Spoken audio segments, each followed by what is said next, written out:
Vanilla Gorilla, thanks for the sub. I appreciate the support.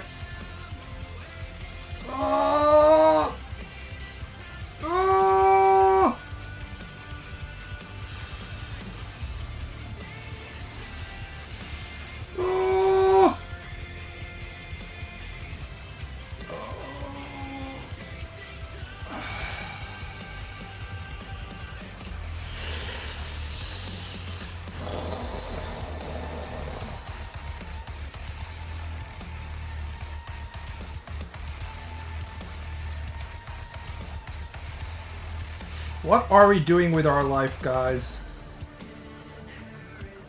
I just like to say that nothing makes you question what you're doing with your life like drawing with a really time-consuming background and then being like, in retrospect, I probably shouldn't have put in so much details because it just makes the whole thing harder to read. It would probably have been better if I just had like a white background, Bleach style or some shit like that.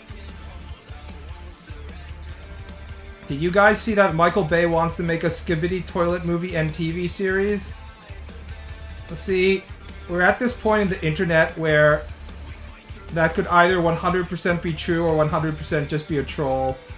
And there's completely no way to distinguish between whether that's just fake news or not based on the behavior of Michael Bay and the content of Skibidi Toilet. That's just the world we live in right now. There's no way for me to tell the difference in whether it's just a fucking fake account or whatever.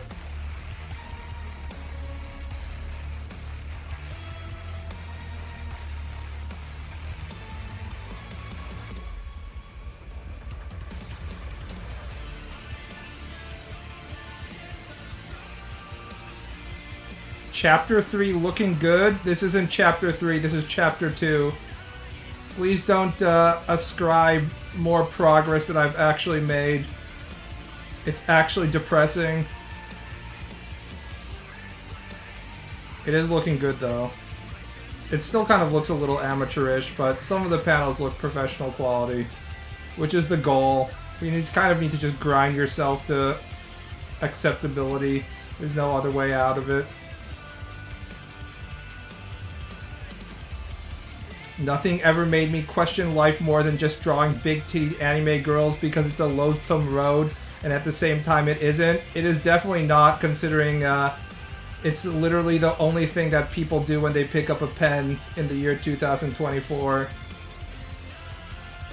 For every kid that is like, wants to learn how to draw because he wants to paint soulful still lifes of ocean landscapes and tomatoes basking in the sun and stuff, there's 30 kids that pick up a pen because they want to draw big fat anime milkers. In fact, it's so not a lonesome road that fucking PewDiePie is doing it.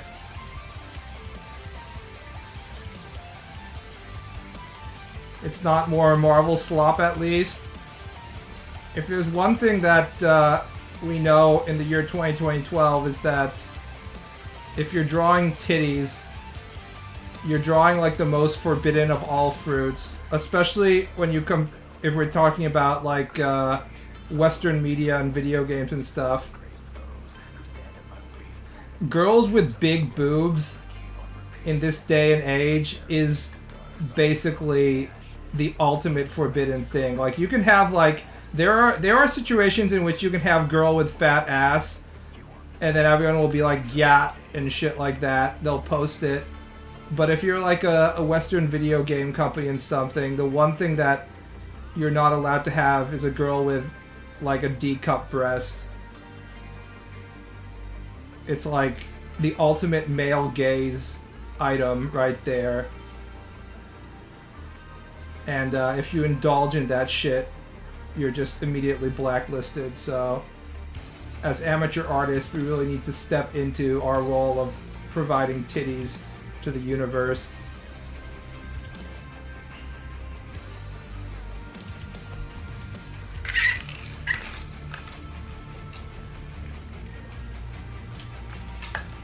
There is that one wedding painter who charged $950 for the equivalent of a D- piece.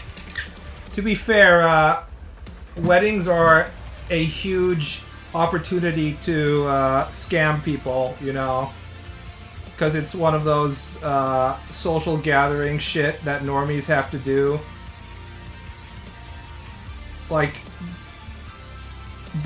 just by the fact that they're doing these wedding activities in the first place, you know that it's like right ground for taking people's money. So normies have way more money and are way more willing to use it in frivolous and stupid ways than, say, otaku or anything else. The only equivalent is gacha kumers. That's about it. So if you can find a way into the normie market as an artist, you know, white women, if you can find a niche part of the art market in which white women are giving you money, you're pretty set to go.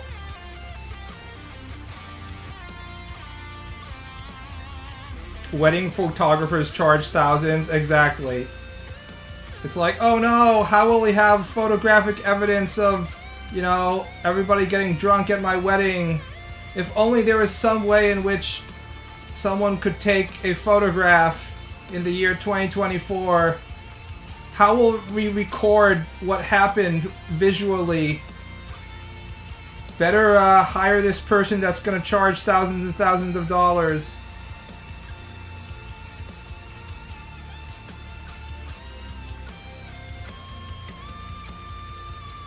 Every person has fucking $1,000 high-res phones. Exactly.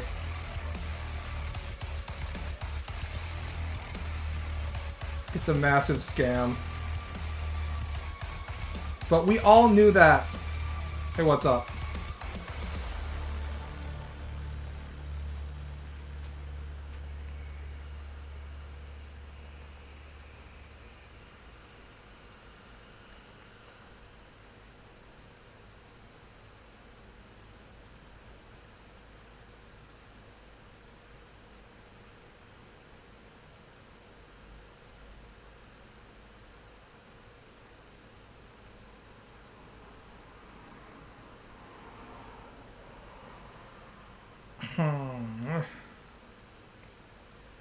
Have you ever had people give you shit for your art or something, like unnecessary hate?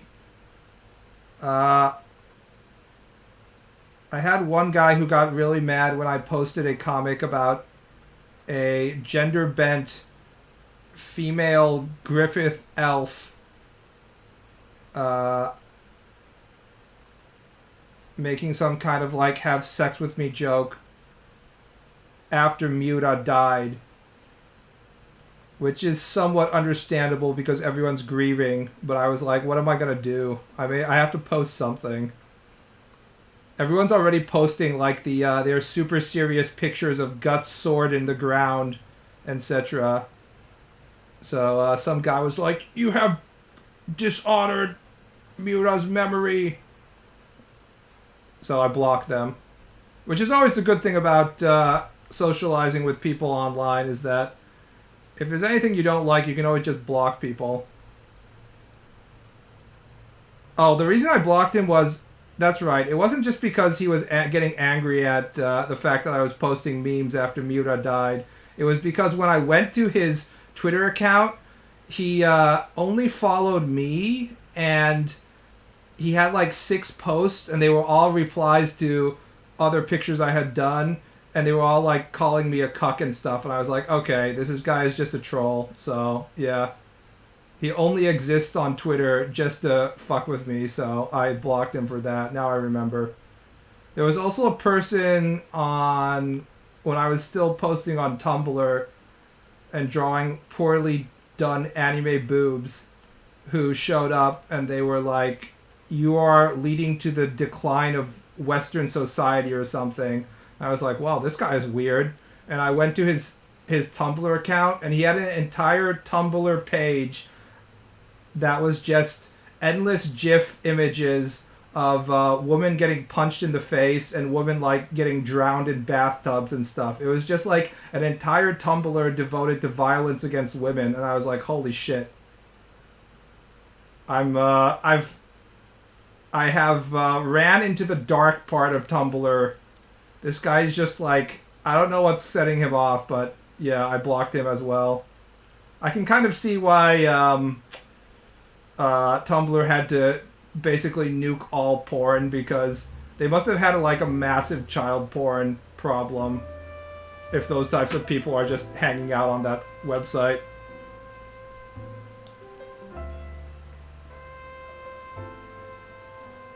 IGN and Kotaku are reporting on Skibidi Toilet Movie now. I'm too old for this shit, guys. I can't be like, holy shit, my hero Michael Bay is creating a movie about my favorite content, Skibidi Toilet. Everybody I follow is drawing Zenless Zone Zero. Everyone is cooming, no, I will not download Hoyo Slop. So, does anyone actually play Zenless Zone Zero, or do they just jack off to the porn? Because I looked at like a few images of it on 4chan, and I was like, oh, this looks like a DMC video game. Is it like a stylish action game like Bayonetta or Devil May Cry? I might download this. And then people were like claiming that it only has one button. You just like hold down one button. Is it like the Final Fantasy 15 of action games, in which like you can just press down X for awesome? Because if that's the case, I'm definitely not touching it.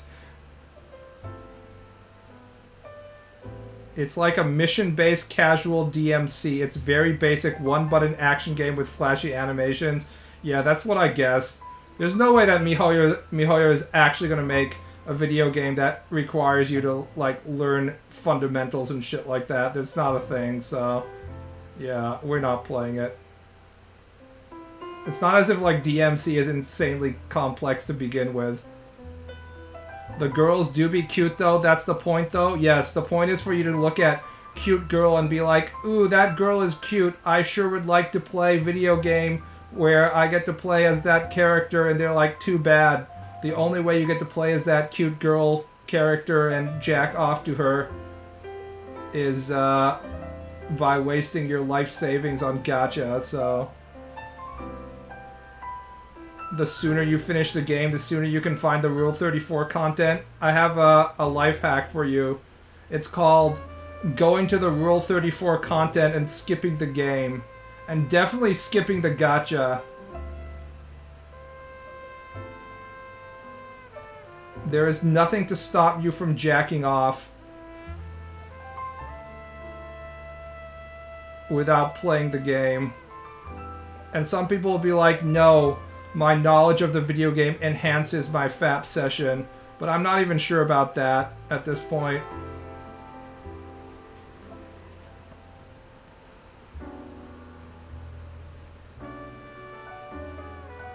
Considering that the lore of these characters is usually like 2 paragraphs, and their attitude is like, I love sensei, or self-insert character, whatever.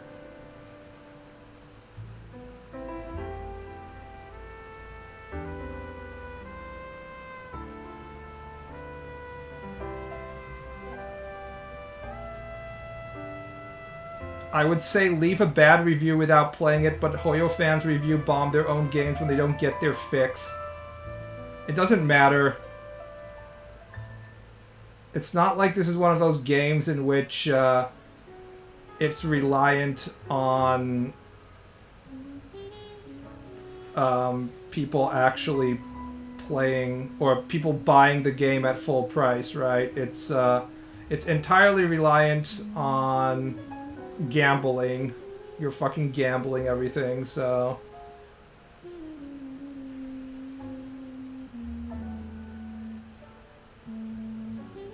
the only way I can FAP is if I know this character's entire backstory. I used to feel that way about my FAP sessions often, actually, but not in the case of Gacha Slop.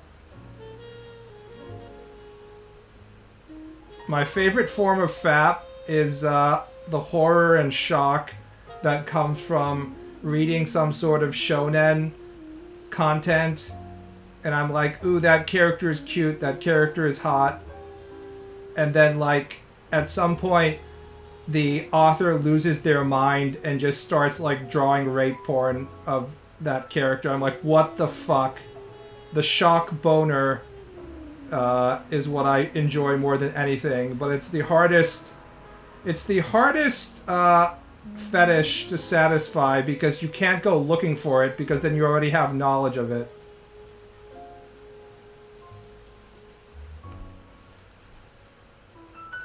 It has to come to you naturally. So it's only achievable by just hanging out in shonen context and then hoping that an author will lose their mind at some point.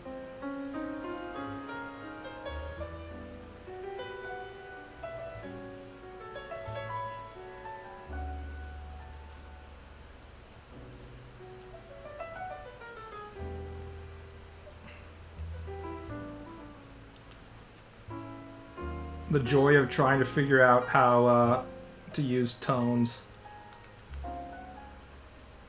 Yeah, I want parallel line here.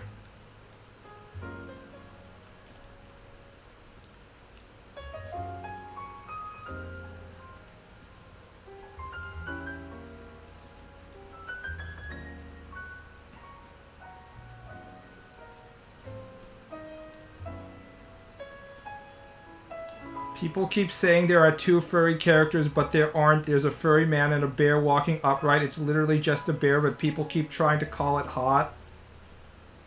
They're furries. Stop trying to reason with them. Also, bears walk upright on their own. Do you have any art piece that you consider your undeniable worst one? No.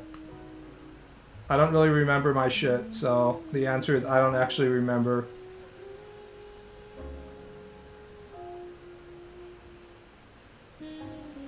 I'm not like a painter that takes 2 years to finish one gigantic painting of Jesus or whatever. I don't get hung up on whatever doodle I spent 10 minutes doing. I'm not an artist. It's kind of hard to speak about this because it's much easier to say artist in English than mangaka, but you don't use the term artist in Japanese if your main job is drawing manga. You say a mangaka, and there's a different word for artist, like capital A art, like geijutsuka or something like that, specifically reserved for the artsy fartsy bullshit that people do.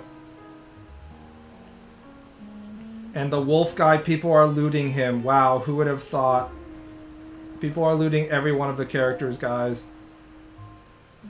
Can you all give a tip on how to learn to draw when you hate learning? So hard to bring myself to do it, but I need it because I draw like shit. If you hate learning, then don't worry too much about it. Unfortunately, the truth is, even if you're being very conscious of what you're doing, it's still going to take you a really long time to get good at art. So you kind of have to figure out a way in which you force yourself to draw without consciously feeling like you're learning and stuff like that, especially if you don't like the process. In other words, you have to find a way of making drawing a habit in which it doesn't feel painful for you. Whether it's like doodling while you're watching sports, or, you know, whether it's finding some kind of distraction or finding some kind of reward system or whatever.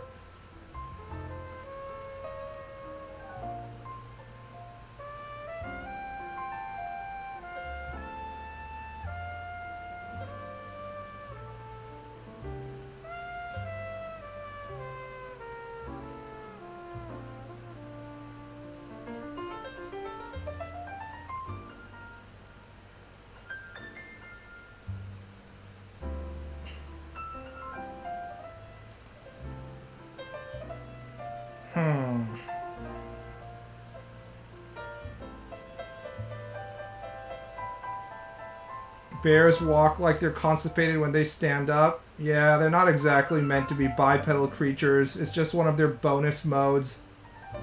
They're kind of like the Robotech Macross robots, where they have the robot form, the bipedal walking form, and then like the flying airplane form, except it's almost you almost always see them in the robot form or the airplane form, and it's so rare to see them in the bipedal walking form, like in between the two. Although I guess bears don't have three forms, so that metaphor kind of falls apart. Do it while jerking it. You only need one hand to draw. But, how will I get my child gamer girlfriend to be occupied if I'm jerking it myself? A bear standing at full height is so fucking scary. Polar bears stand upright are like 15 feet tall. Heh. The bigger they are, the harder they fall. Ah, achievement unlocked.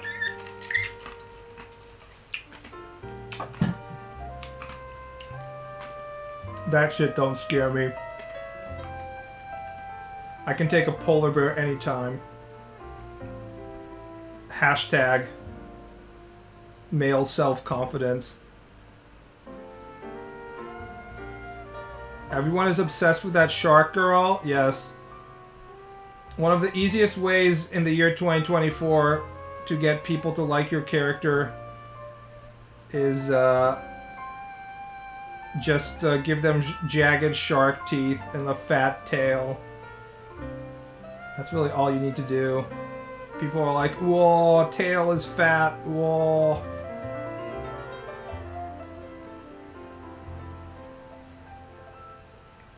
I must come.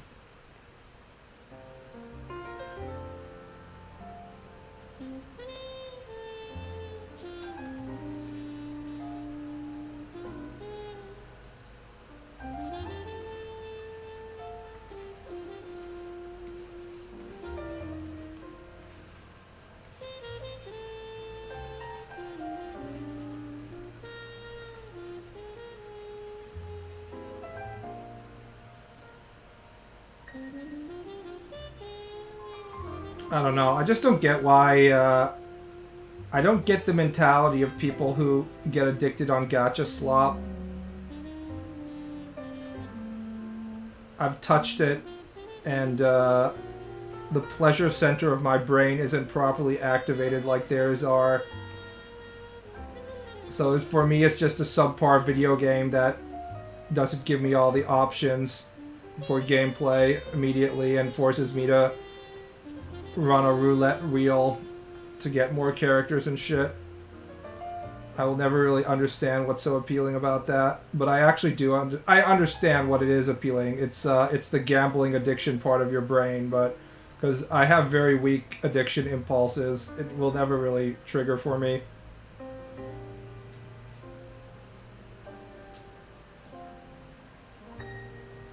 Gacha addiction seemed to have taken up the niche MMO addiction did a decade or so ago. I don't think so.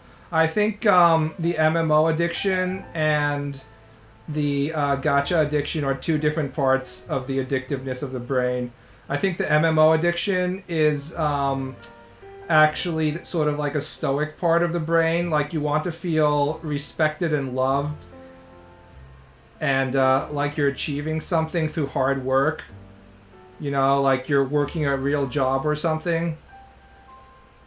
And like you have some sort of social standing. It's actually, I think the parts of the brain that the MMO addiction activates are actually much more closer to normal lifestyles.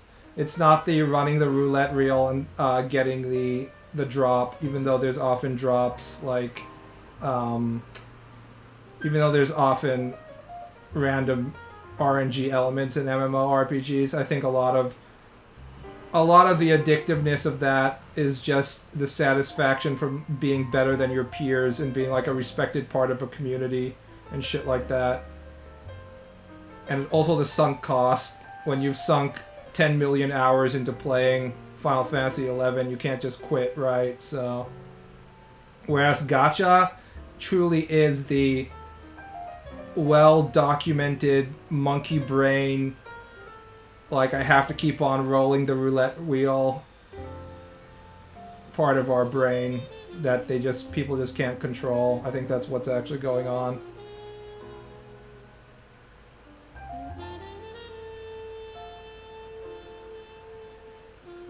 It's kind of sad, actually. I wonder if Monster Hunter could be classified under that. If you play Monster Hunter because you want to get better and master your craft of your weapon, then no. If you play Monster Hunter because you just want one more chance to get that perfect gem, I forgot what they were called. Yeah, the Wyvern gem that you can slot to have complete your build. And then when you finally complete your build, you're like, wow, that was so fun. I finally have that 4-slot crit gem. It's perfect. And then you're like, no, wait. Now I have to start a different build. Then you're truly fucking addicted. There's only like 1 or 2 good builds in Monster Hunter World anyways, so... They purposefully raise the likelihood you'll get a rare item early, then drop the RNG after so people are convinced they'll strike gold twice. Man. If, like, you could do that shit in real-life casinos with the roulette wheel, you know that casinos would fucking do that every single time. Or with, like, sports betting. That's why, if you watch commercials, their FanDuel is always like, we'll give you your first bet for free and stuff like that. As soon as you get your first win and get addicted to the dopamine rush of winning money, then they have a customer for life, so... A first-time customer walking to a casino and making a shit ton of money is the best thing that can happen to a casino. So the fact that you can just manipulate that shit in gacha legally on its own is it must be so much fun for the people who run those video games. It's stuff that you can't do if you're running a casino.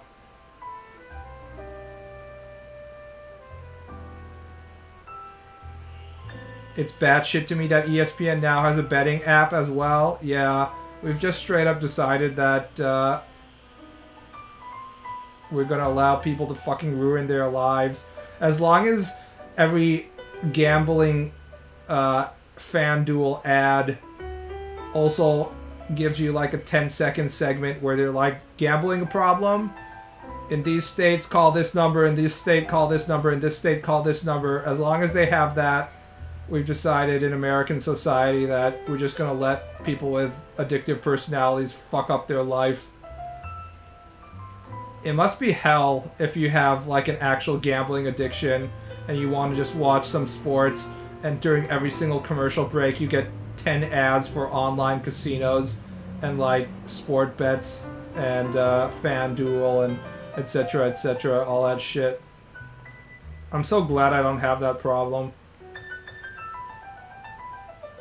Betting is really out of hand now. Economy's so bad, people just gamble their money away. It doesn't have anything to do with the economy, though.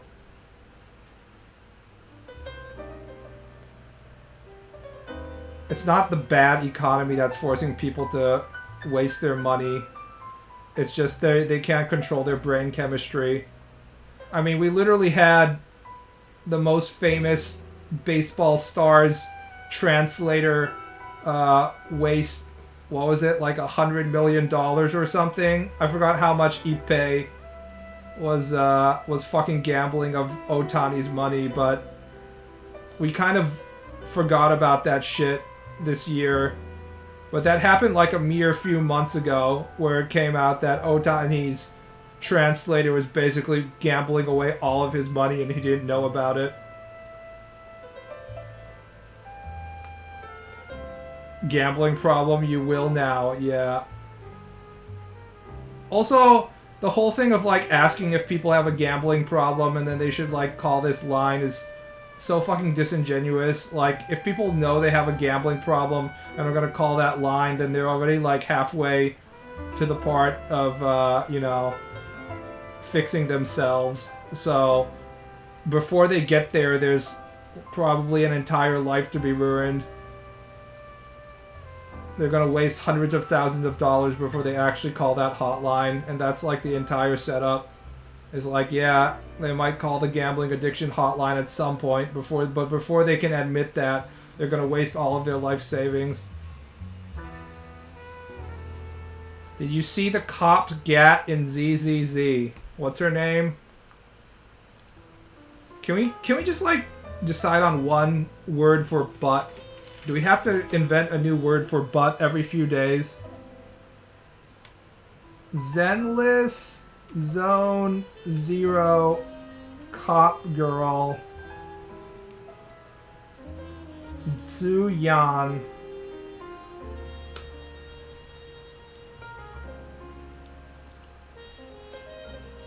I mean, she's pretty wide, I guess. She has childbearing hips, I guess. The thing is, you know, back in my day, this would have just been an extremely standard character design. We wouldn't have to be like, oh, I'm gonna coom! She has, she looks like a female, you know? Our standards have been reduced to the point where we're just crawling for scraps dropped to us by our Chinese gacha overlords, because that's the only thing we can get. And we're not even aware that it used to be so much better. Not hot? I mean, it's hot. It's hot enough. It's just that I feel like there used to be, it didn't used to be such a big deal that there was a female body that was shaped like a female body, you know? I just feel like we're not aware of how far we've fallen as gamer coomers.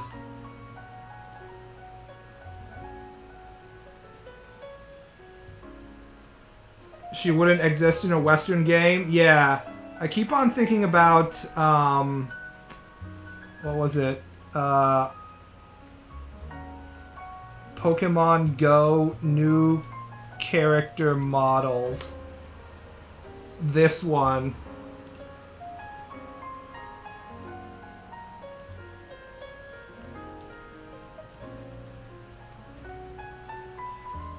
They basically, took the bodies and made it so even by modern standards they reduced the curves to the point where everybody looks like an androgynous NPC blob.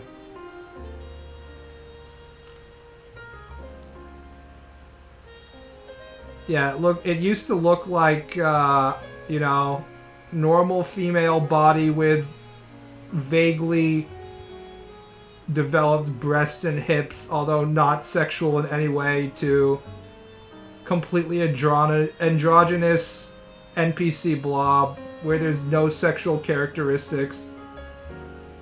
And of course, all the females that were playing the game, because it's a mobile game, so there's lots of women playing it, were not happy because, you know, they were also self-inserting as hot female character while they were walking around looking for their digital Pokemon, so...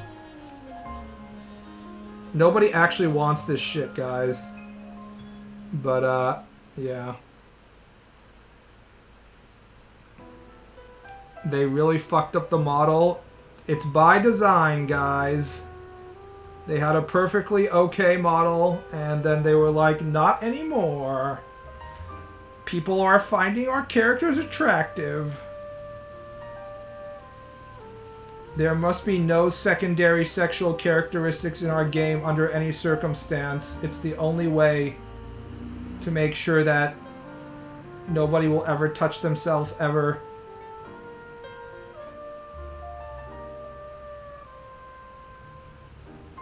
What about Streets of Rage Estelle? I mean, raising video games made in France where they protect their horniness and will not allow sexuality to be pried from their media over their cold dead body is not a good example.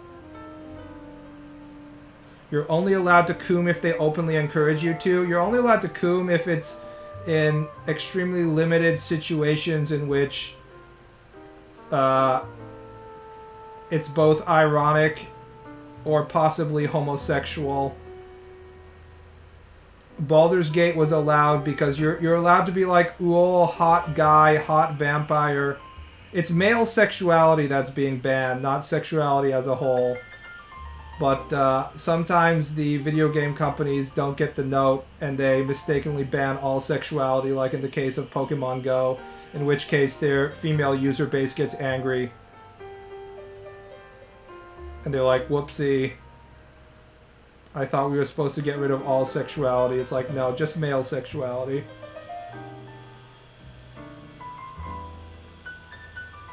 Weeb Frenchies making us look like cucks. Yeah, Weeb Frenchies are busy defending celebrated French writers who have open relationships with like 12-year-olds and 12-year-olds and shit like that. They're not getting rid of their sexuality just because the Western media tells them that they have to. You can have lolies if you call it a boy or say trans. It's crazy, the mind games they play. We're not. I can't remember who it was. I don't know. There was some New York Times article where they were like, Me Too is sweeping across other countries, but not France. And I was like, huh, shocking. We're not stuck in the 60s anymore, you know. Is this the first unironic defense of French culture that we've had in stream so far? Every time I've called French to be pedophile perverts, everybody else in chat is like, yes, I'm a French man, and it's that's about right. This article is bullshit then. LMAO, this is actually the first French person who's like defending their sexuality. Do we have any other Euros in chat to be like, to stand up for France? Because I'm French and I don't talk out of my ass. LMAO. Guess I'll have to go back on shitting on Sweden instead. Good thing that nobody cares about that.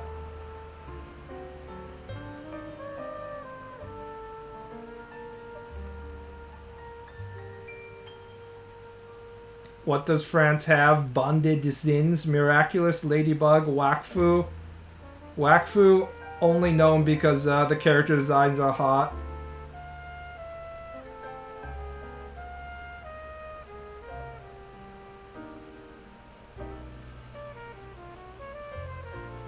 I thought France was rioting or something. France is always rioting. Honestly, America should riot more if it's like workers' rights and stuff. French riot when their pension is threatened by like a few years. Americans are just like, yes, please fuck me harder, Mr. Bezos. Unions, what's that? Surely the Republican establishment will give us higher wages even if we don't unionize.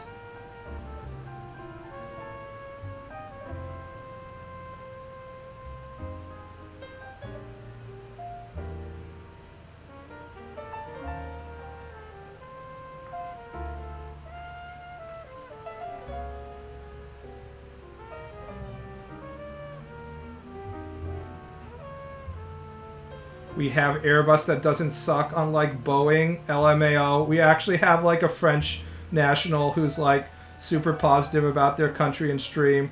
Not only is this the first time we've had somebody actually say something positive about France, this is probably the first time we've had someone say anything positive about their home country in general in stream. Every single other person is like, my country is fucking awful. No, my country is fucking awful. It's kind of hard to win that contest when we have like Venezuelans in stream, but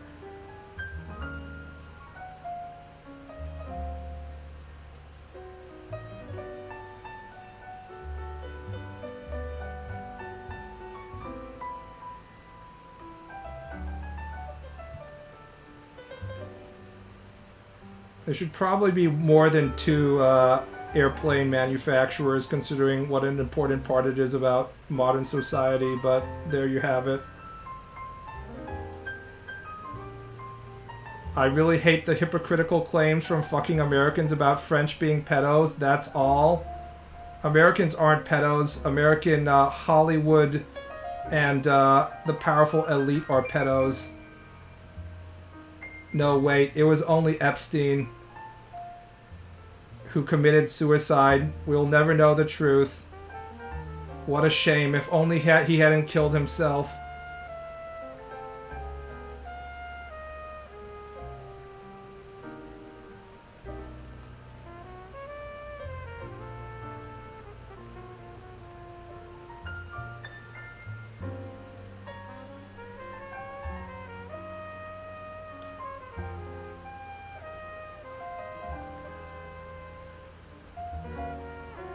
I'm just gonna continue to shit on the French. I went to France once just so I could hang out in the Louvre. So I saw basically 0% of Paris. I was only in the Louvre for like 5 days straight. It's that big.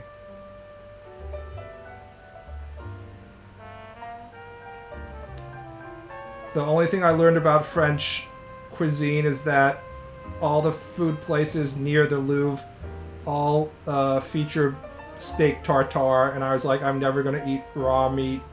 That's a bad idea.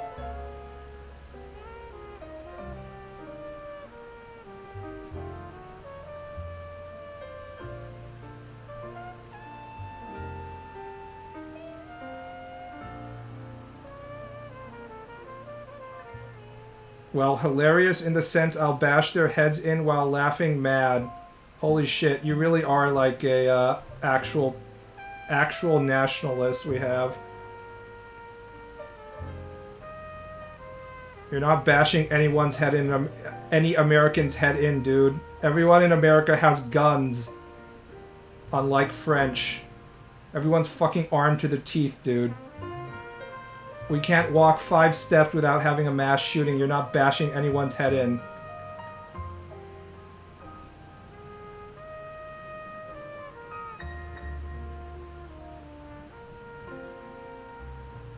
Hell yeah. Unfortunately, it's not even a joke.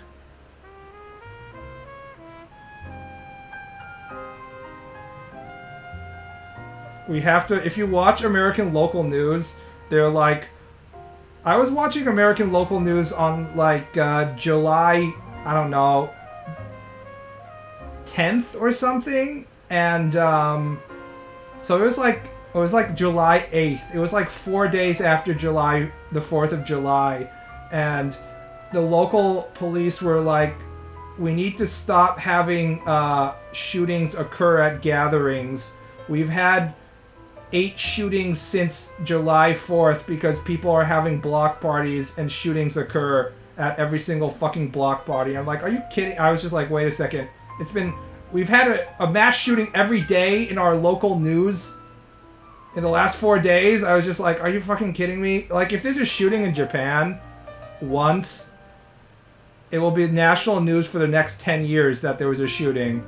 It will be remembered. There's so many shootings in America that they're not even covered all in local news. Very easy to acquire guns illegally here. What are you fucking talking about? Very easy to acquire guns legally, period. Like, if you're not allowed to own a gun, you probably have someone that you know that already owns a gun. Just borrow it. Almost daily car chases. GTA is not satire. It is, it's a pretty accurate reflection of American society, unfortunately.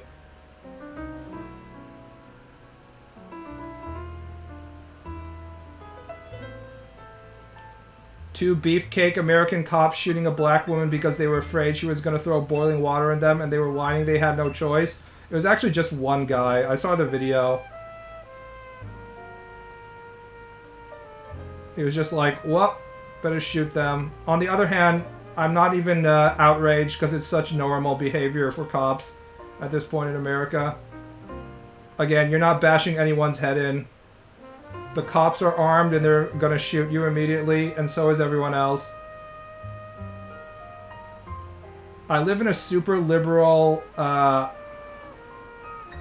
non-gun town, and even here, the local gym that I go to, the Planet Fitness, had to be closed for a few days because two people shot each other in the parking lot. It's fucking just like daily occurrences every single day.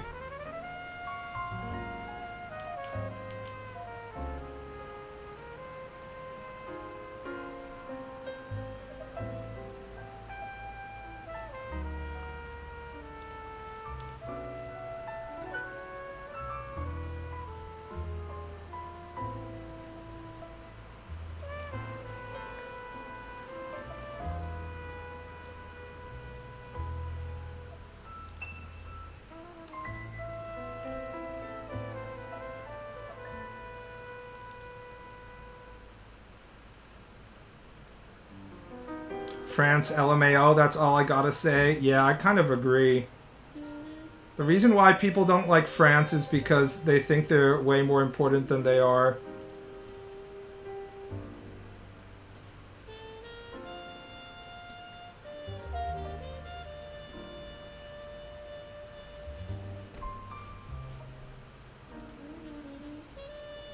You're all hating when the real dorks are the UK. People don't need to hate on the UK.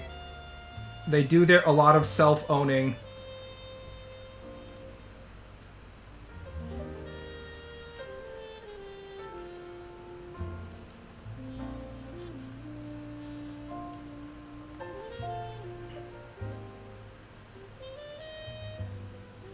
Can you explain which pen sizes you use for different parts of a drawing?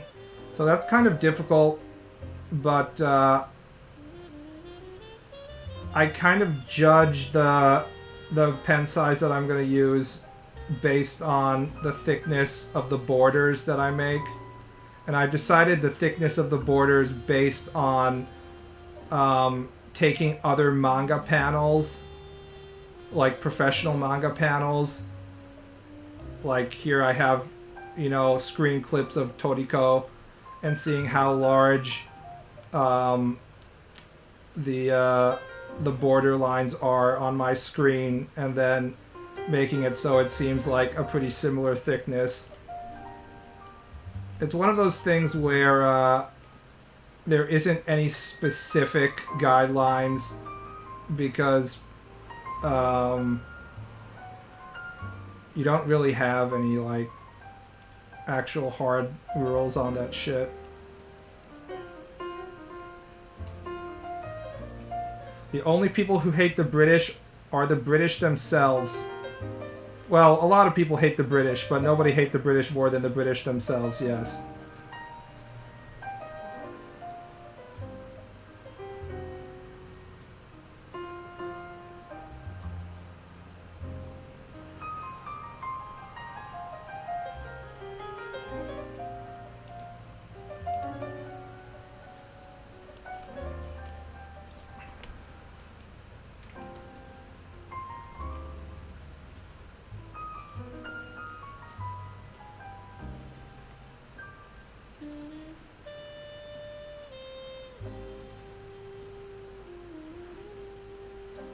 The UK already down on the ground and they still find new ways to clown themselves. By the way, even after Brexit and an endless string of failures, UK still has 3 trillion US dollars GDP, whereas France only has 2.7 trillion US dollars. This is what I mean when I say that the French think that they're more important than they actually are. LOL, the French hate the British, second only to Italy because of World Cup 2006. What about the Norman invasion of... I can't even remember what year that would be. Like 1000? I don't know. What about the 100 Years' War, guys? Do you think drawing in big res DPI and downscaling is good practice? Not only is it good practice, you have to do it because if you, for printing wise, you're going to need the big DPIs to begin with. So I was drawing in much lower DPI than the current situation. This image is 6000 by 6000, 600 DPI. DPI only matters when you're going to print, by the way. You can just, if you're just posting shit on the internet, you can just think in terms of pixels, total number of pixels, but you basically need more than 5000 pixels if you want to have your image be not exactly future-proof, but ready for printing.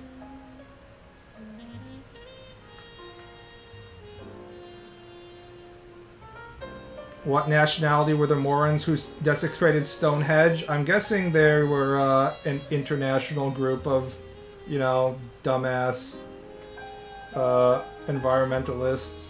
They tend to travel from country to country instead of being limited to one location, I believe. Aren't they like an international organization, like Greenpeace or some shit? I don't know if Greenpeace is still a thing, but, you know.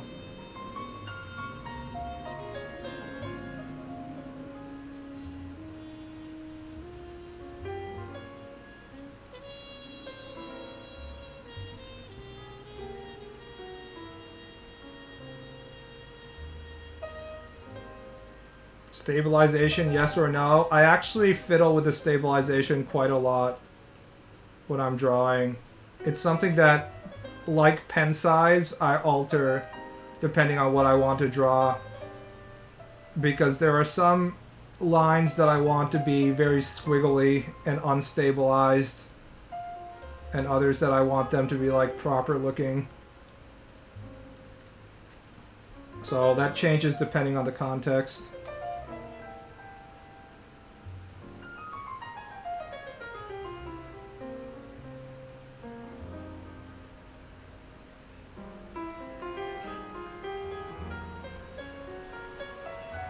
Just Stop Oil is a British environmental activist group primarily focused on the issue of human-caused climate change. The group aims to convince the British government to commit to ending new fossil fuel licensing and production using civil resistance, nonviolent direct action, traffic obstruction, and vandalism. I'm sure throwing paint on Stonehenge will accomplish that goal, guys.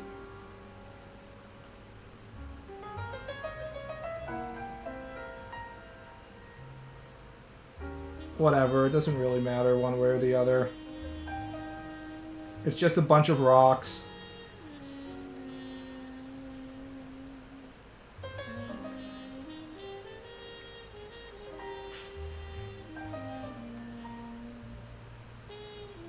If Stonehenge is so great, why don't we have Stonehenge 2?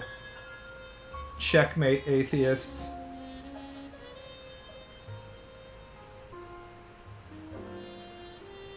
The paint was just a powder that washed off in the rain? Yeah. I figured it wasn't that big a deal. Whatever, who cares? I don't care.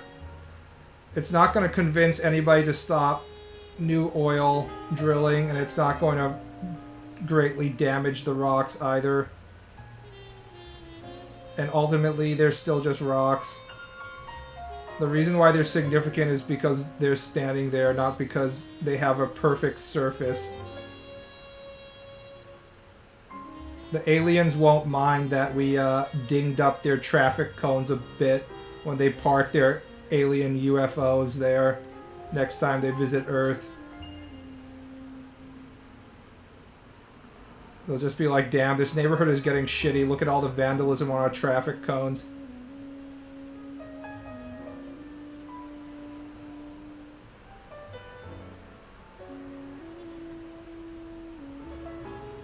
It's just a way for moralists to pretend they are good people, not just the hecking rockerinos. Same thing for the throwing paint on famous paintings shit, except the painting is behind a glass cover, so it doesn't do anything.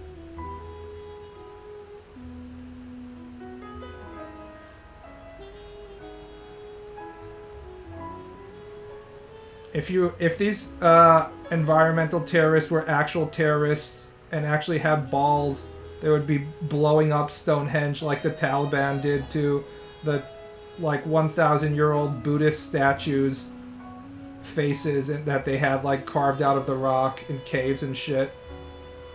That's what actual terrorists do. They don't give a fuck. They cause irreparable damage to extremely significant cultural artifacts that they don't like. This is all just kiddie shit.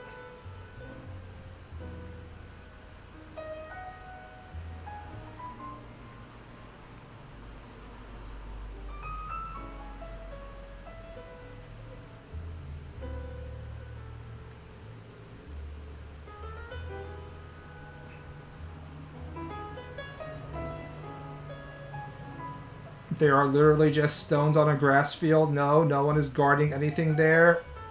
The local fae creatures are guarding shit. You don't want to mess with that stuff. What if the leprechaun sees you and starts fucking your shit up?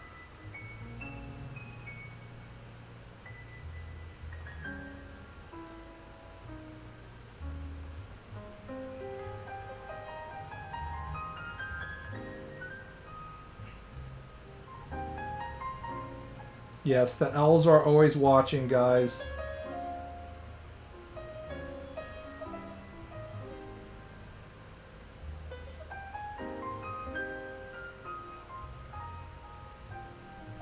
Stonehenge is believed to be a burial area. They scattered cremated remains.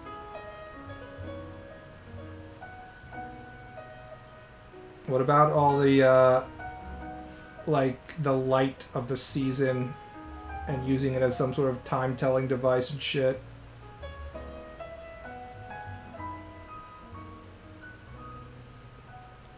I don't know. I saw Midsummer, so I assume that any kind of, like, pagan monument or something is just going to be used to commit unspeakable, horrible rituals.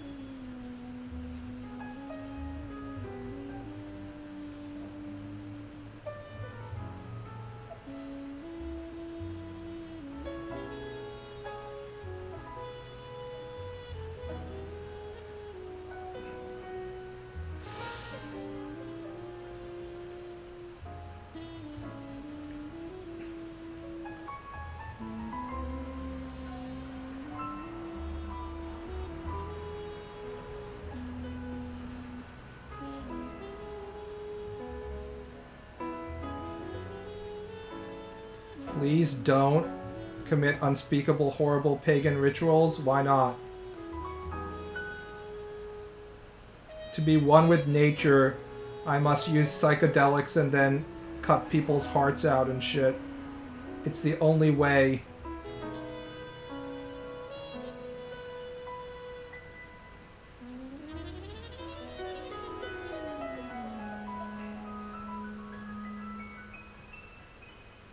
The part where a naked elderly woman was dancing terrified me. It was a scene I never want to see again. True.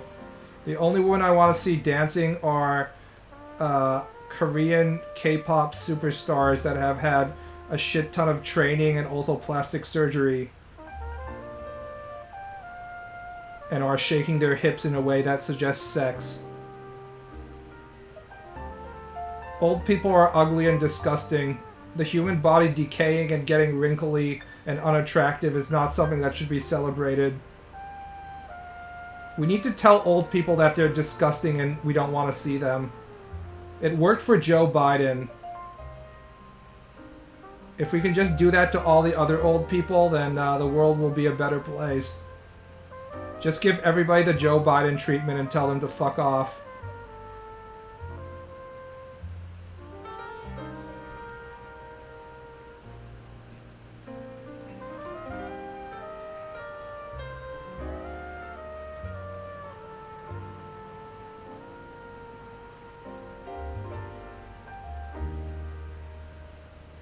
I see this is one of those unhinged BB streams. I don't consider this to be unhinged at all. This is something I think on a daily basis. I've been waiting for the United States to have a politician that wasn't 75 years or older for quite a while. So I'm very excited that even if it's Kamala Harris and her cringe-ass mom jokes, that she's at least not like 78, even though she's not exactly young. Just not having someone who's like one step in the grave just feels much, much better.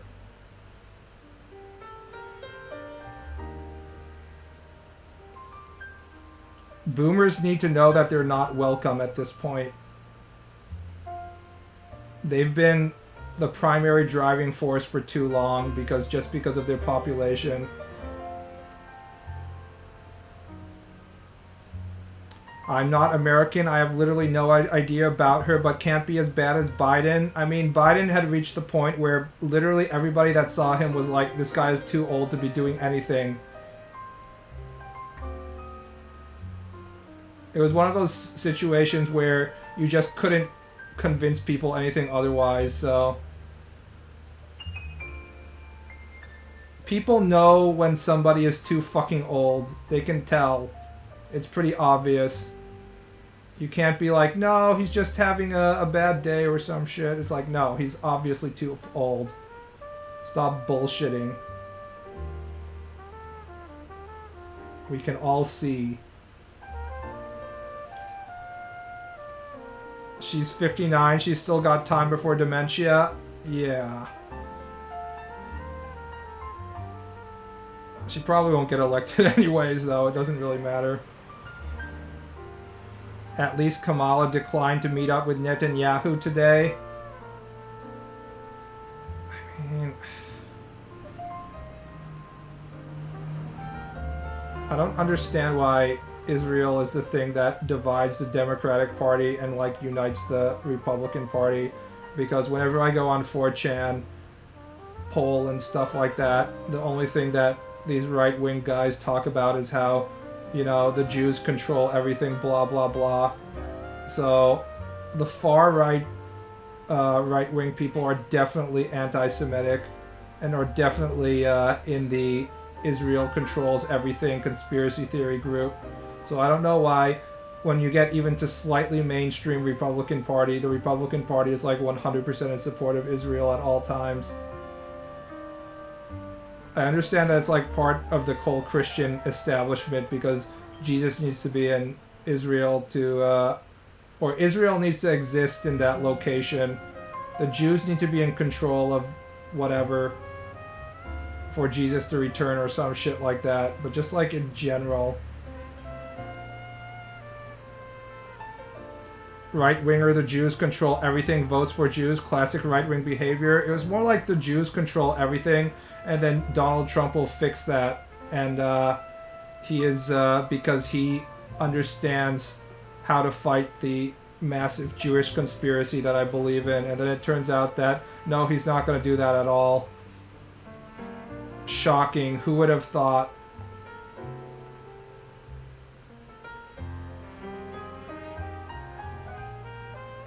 But then they don't exactly abandon Donald Trump either, so there you go.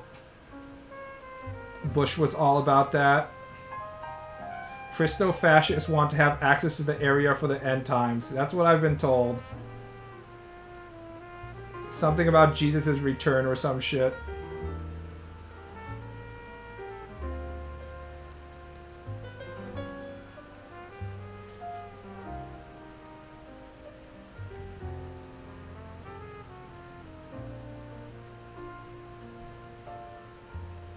Christian dominionism is pretty powerful. Yeah, but they're also dying off as well. People are getting less and less religious in America.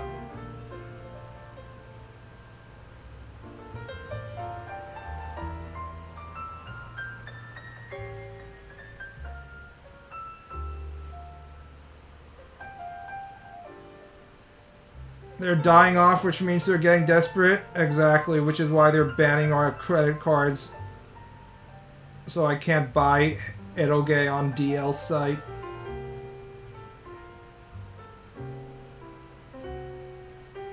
Apparently Vance wants to monitor women's menstruation cycle. So what VTuber fans are doing already for Gura-chan. I can smell Gura's menstruation blood through the screen. That type of behavior.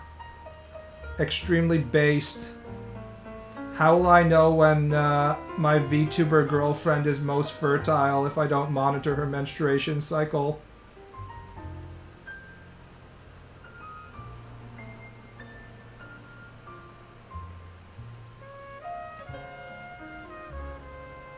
New atheist community had pretty much finished them online up in like 2016 when the right was reinvigorated by Trump.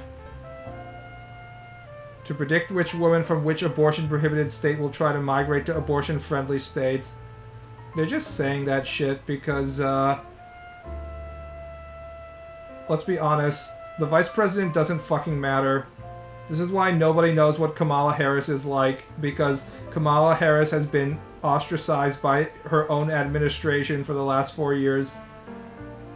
We need to stop pretending like the vice president pick makes any kind of effect ever. The only time it had any sort of effect was when Sarah Palin got picked and everyone was like, oh my god, no. What the fuck is wrong with this bitch? So you can have like a huge negative impact, but nobody is voting for Trump because of J.D. Vance. And nothing J.D. Vance says during campaigning will ever actually become to reality. The federal government does not have the resources to track the menstruation cycles of 15 million women in America who might or might not be about to have an abortion.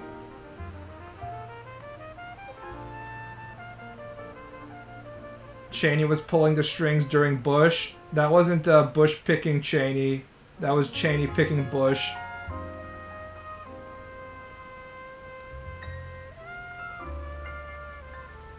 I'm talking where, like, there's an actual, you know, real human being as president. Not fucking George W. Who had the mental capacity of, like, a 10-year-old.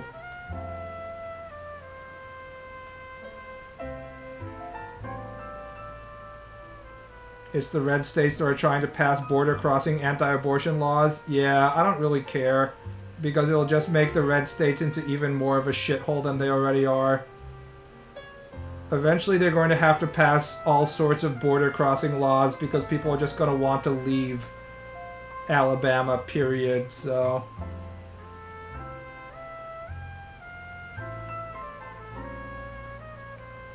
Mike Pence was a thing during Trump's term. He was also a thing after Trump's term in which Trump supporters were openly chanting to hang him. Showing how the level of loyalty and love people have for Mike Pence, which is to say none.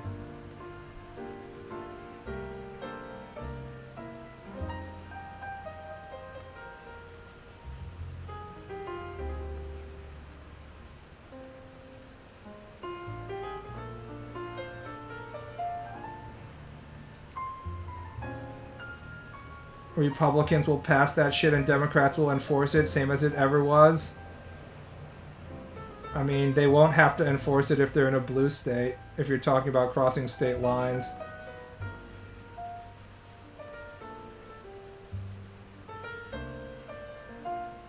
I mean, that's the whole thing about the abortion situation, is that the Supreme Court can rule on stuff, but if the ruling is that states get to do what they want to do, then there's really nothing that can stop blue states from giving abortions and shit, so... it's not really my problem, so I don't really care.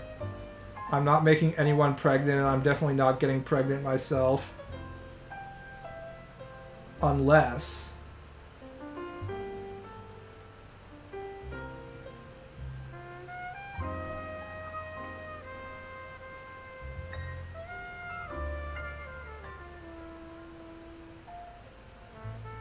Unless the bussy is more powerful than we think it is.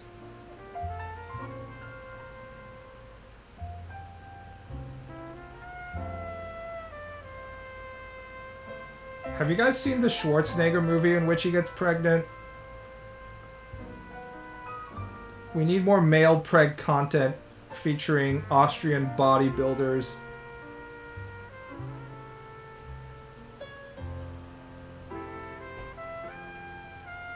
Pence has way more charisma than Vance. Yeah. Either way, it's kind of irrelevant.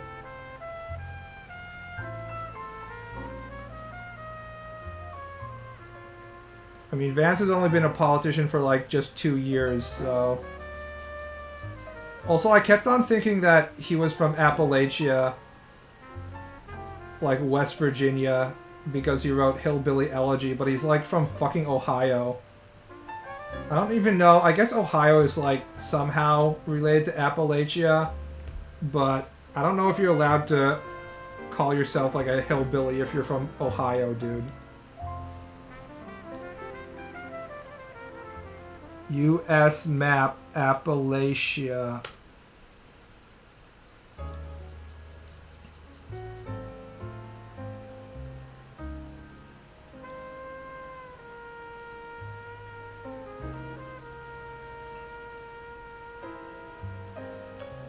It's like slightly crossing into Ohio, I guess.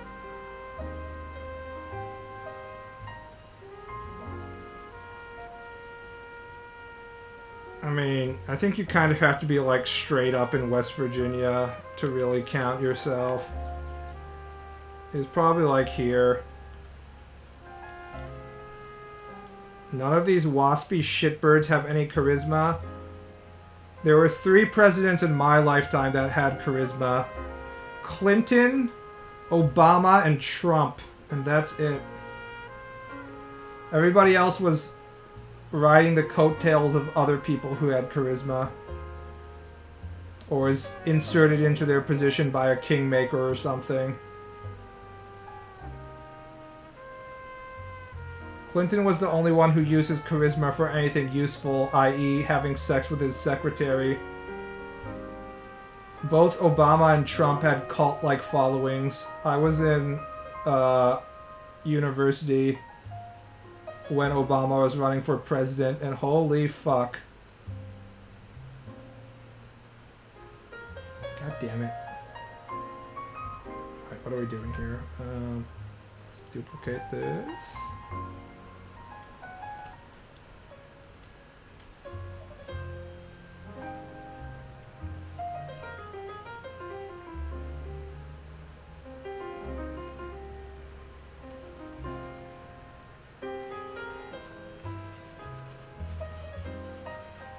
It was super annoying when Obama was running. That's just what I want to say. People would not shut the fuck up. They were just completely obsessed with him. This was after 8 years of Bush starting wars in the Middle East, so you can understand why liberal college kids would be like Obama's Jesus. But it was still super annoying.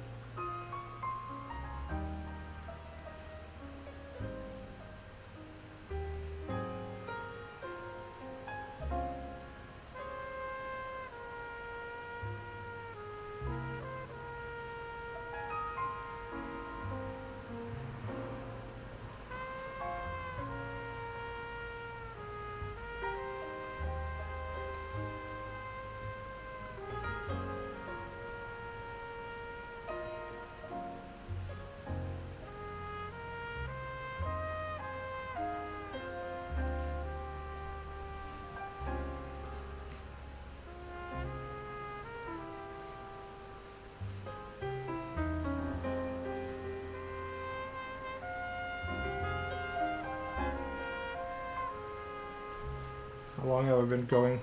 I've already been drawing for like 8 hours today. I've been going from like 4 in the morning and stuff. Full day's worth of drawing. No progress, of course.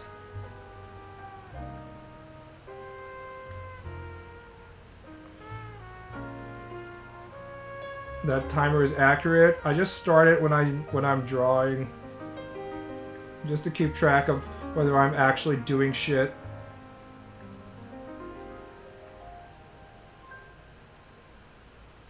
I reset it at midnight to see how many hours. Because, like, I have to be at least drawing, like, 40 hours a week, right? If you're at home, nobody's going to keep track of your own work time except for you, so...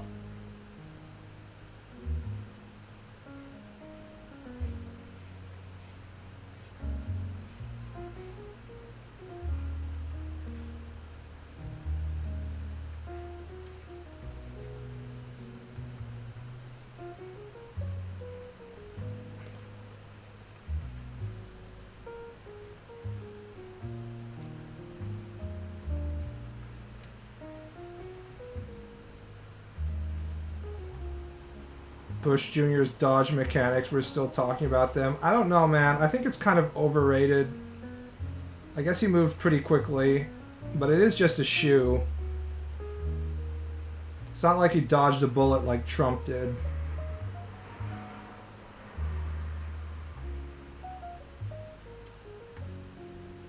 Bush was just generally a person that was better off not being president. He basically has the mind and mentality of a physical laborer, not someone who's should be in a leadership position. I'm not sure how he was born from his daddy, but he definitely got all the genes in which allow him to go out and like clear brush on his Texas estate and stuff. He might have legitimately just been happier if he was like a gardener or some shit.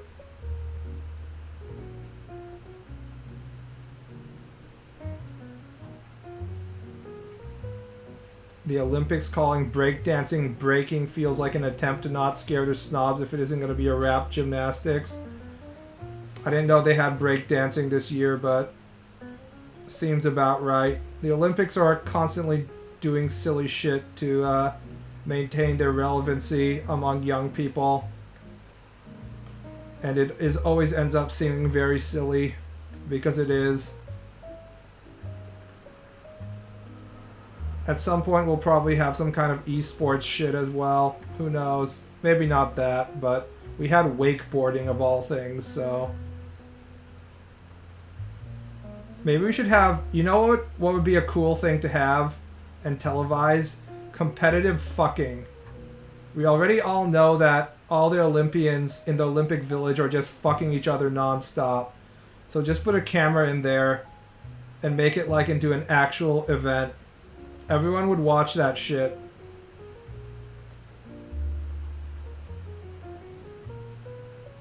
That's a way to keep the Olympics relevant. People would be like, holy shit. I get to see Usain Bolt's cock. I'm in.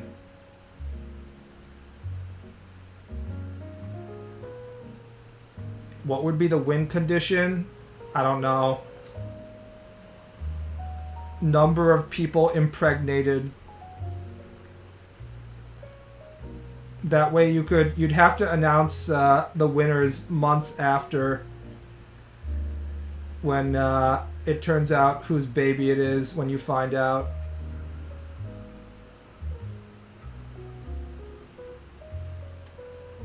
They want that esports money. Did anyone watch the Saudi Arabia, or is it United Arab Emirates? I can't remember. The Gulf State Esports Cup. Is it still going? It happened at the same time as Evo, so there's no fucking way I'm gonna watch this like new ass esports cup with Faker and shit like that.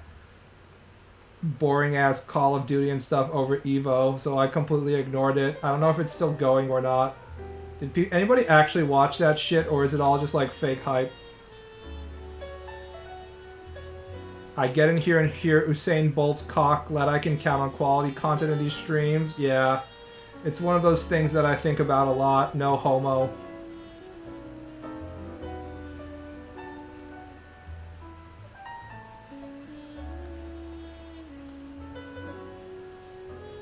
Olympics already approved esports. Extremely cringe. Something that we don't talk about a lot is the fact that Olympics are extremely corrupt, and the country that gets the Olympics and then like the various events that happen probably are determined by giving the quote-unquote Olympic Commission people gigantic briefcase full of cash In fact, I think we know that for sure, that that's how shit gets determined by just giving people tons and tons of cash. But we try and not think about that. We need our bread in circuses. Not that I really care one way or the other. It's just Saudis pretending their wasteland of a country is worth something. Please come to Qatar. We need to have people entertain us. We are a good place. Trust us. I mean, it's working, though. People were saying that shit about the golf league, whatever, Live Golf or some shit. The PGA Tour was like, we will never, ever capitulate to this evil country that, you know, denies human rights and is bombing people and stuff like that. And then, like, 6 months later, like, every golfer is like, yay, I love being part of Live Tour. I'm making so much fucking money. As long as you throw a shit ton of money at a lot of stuff, it's pretty easy to legitimize yourself. It won't necessarily guarantee quality, but if all you are trying to do is get people to show up and take your money, which is basically what this esports cup is, then it's not that hard to get that. Obviously, people will stop coming as soon as they run out of money, because it's 10 million degrees in the fucking desert. But besides that, it seems like a pretty good strategy. WWE in Saudi Arabia making the woman wear full bodysuits is hilarious and depressing. I mean, it's the fucking WWE. This is an organization that's based on getting people to use shit tons of steroids and then killing off their wrestlers and then celebrating them. It's like, wow, we sure love our wrestlers, our huge family of employees we respect so much. Also, they must use shit tons of steroids and then die. God damn, I can't fucking draw these rock faces.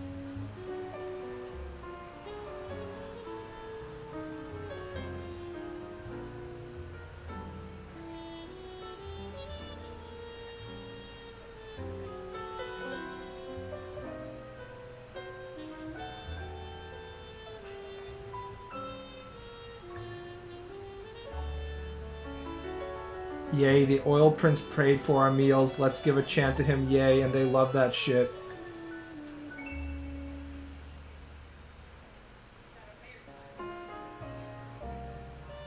Can't believe that FIFA has made it sure that Saudi will host the 2034 World Cup. That shit is rigged than other World Cups. Yeah, I mean, if there's one thing that's rigged, it's FIFA stuff, right?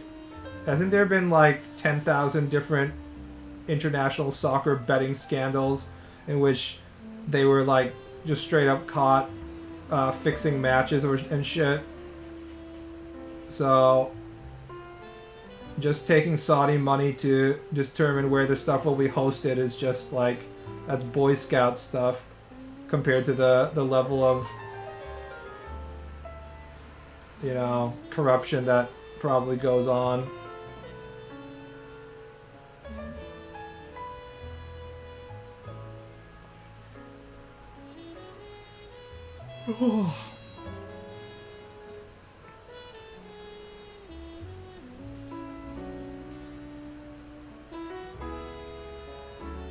The legacy of Vince is a total lack of morals. Yes.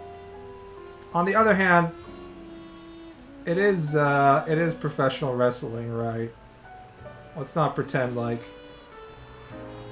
professional wrestling is determined by its incredible moral standing.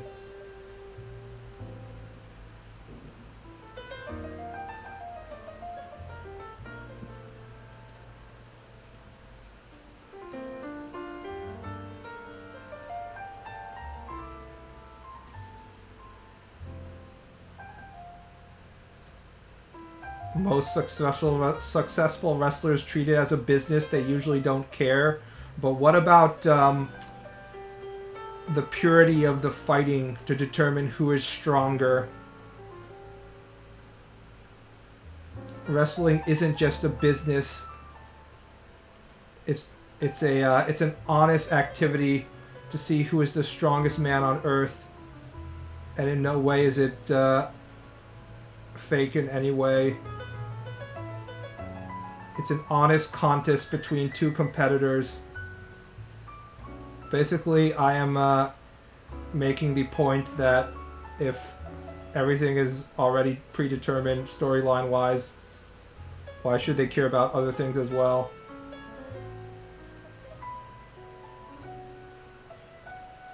The whole point is to produce, like, it's a fucking show.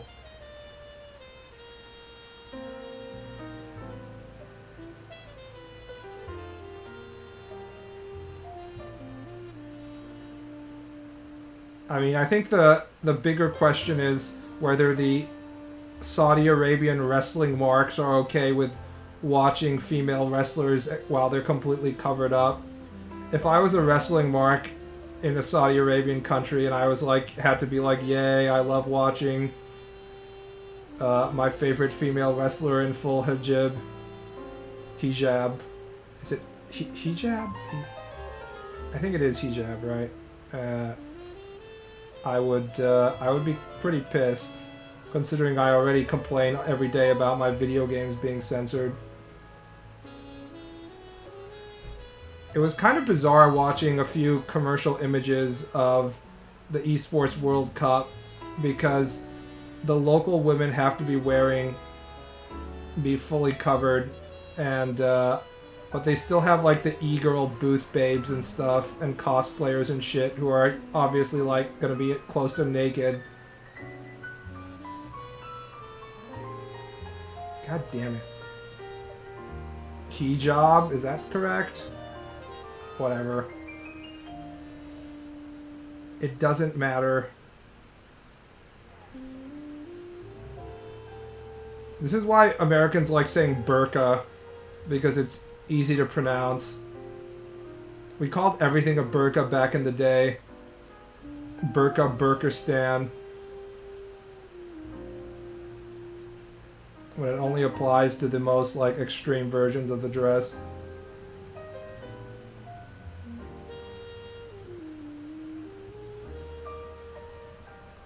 Germany has bribed the right to host the 2006 World Cup. Germany has a lot of corruption that we aren't ready to address because they're a developed country. Yeah, the hosting thing is like, it's basically just there for bribery, right? And we know that sports events are a net negative in terms of income for the hosting country. But there's all these like secondary like construction companies and stuff that make money off of it, and then the construction company is usually employed by the people who are doing the bribery to get the Olympics or the World Cup or whatever there. So it all works out for everybody.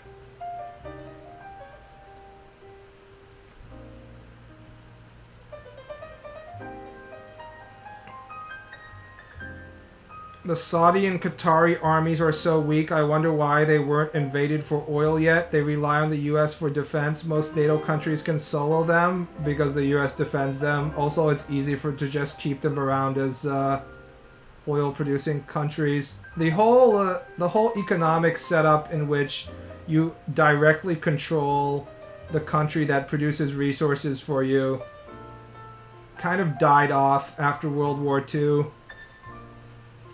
And now we just have corporate control over shit and buy the stuff from the countries.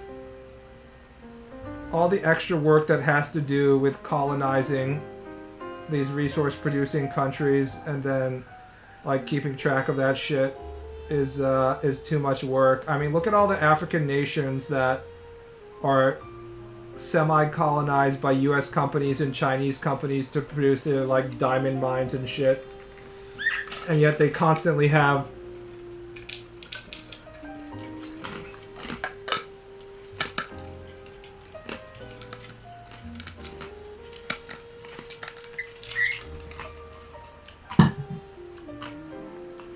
that's the sound of me chewing on ice. These African countries constantly have all this civil unrest and stuff. But we don't have any African...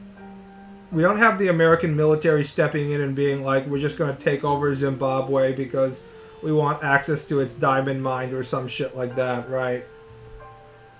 The new approach to this stuff is, even if a country is in a really shitty situation, you just kind of have a skeleton crew of your corporate suits in there to make sure you can extract its resources, and then you let all the people who live there live in like extreme poverty and civil unrest and stuff.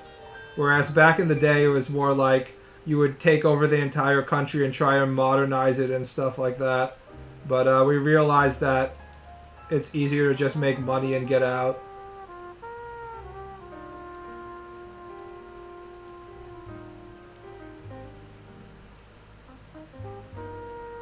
So much sad shit going on in the world, I have to go back to pretending I live under a rock. I don't know if it's happening that I can't feel bad.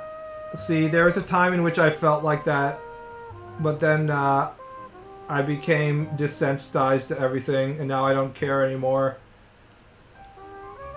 My empathy level went down progressively as I got older. It helps that I probably am on the Asperger autism spectrum shit, so I'm already kind of low in empathy, but I realized that any kind of feelings I have for anybody is actually just me, like, virtue signaling. I don't actually give a fuck about anyone other than myself.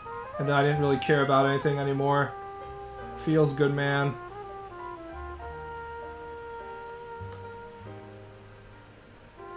Speaking of Africa and crazy conspiracy theories, the newest one is that the elite wants the poor people to unalive and establish fascist government over the remaining people. That's a really dumb conspiracy theory. Why would they need all the poor people to die to establish a fascist government over the remaining people? Half of African government's already like half fascist anyways. Isn't that the Coney 2012 conspiracy? I can't remember that shit.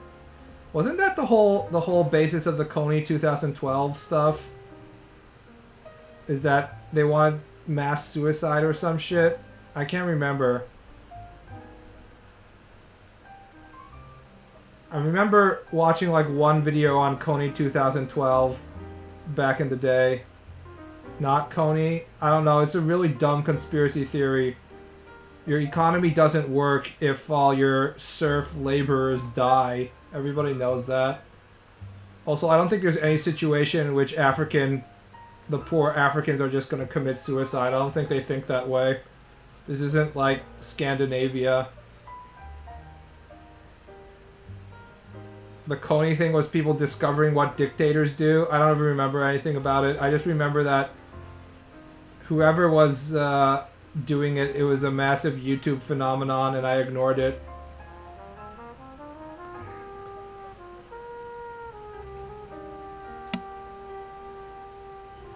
It's about Georgia Guidestones, where it's written by someone that the optimal size of the civilization is 500 million. Was that 500 million on the entire planet? Because we'd have to kill a lot of people to get to there. I mean, how do you define one civilization? Suicide rates in third world countries are way lower. Also, they're way lower if it's not like eternal darkness in the northern hemisphere. If it's like sunny all the time, people aren't really offing themselves the same way they are in Iceland. The entire planet, I mean, okay, we're gonna have to do an entire Shards counterattack, drop a fucking asteroid on the Earth if we want to get down to 500. Or really curb the birth rates, one or the other. We're quite a ways before we can get down to 500 million.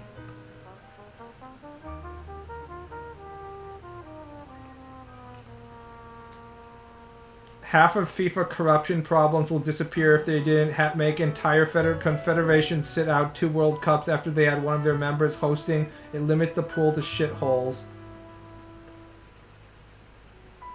I kind of feel like they should just host in the same country every time for every sport. Like, just have one host location. I feel this way about the Olympics. But obviously that wouldn't allow the corrupt governments to build stadiums and then pocket the money and stuff like that every single Olympic. Just decide that we're going to do it in Greece every single time. They already subsist on tourism to begin with.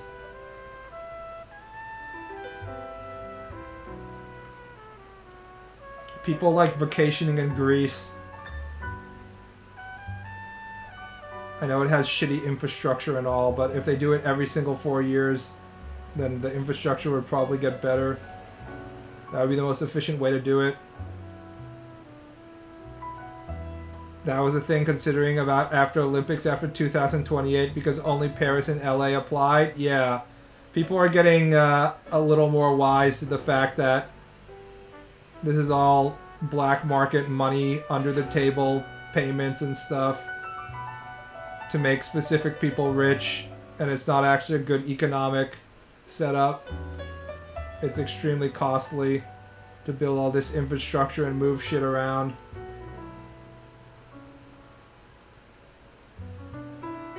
Just do it in LA every year or whatever.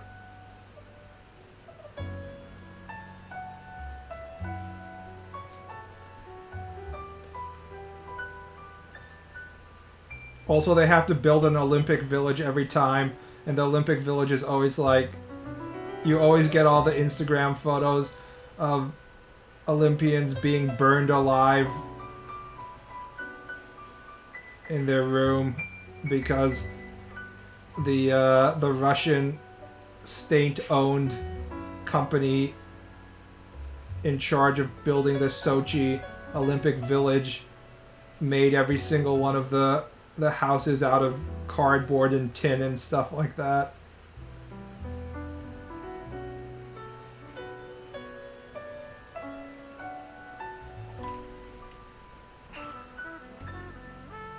Do not do it in LA ever again, I beg you. No, Los Angelinos must suffer. Also, if only Paris and LA are applying, then we are going to do it in LA again sooner or later. It's inevitable.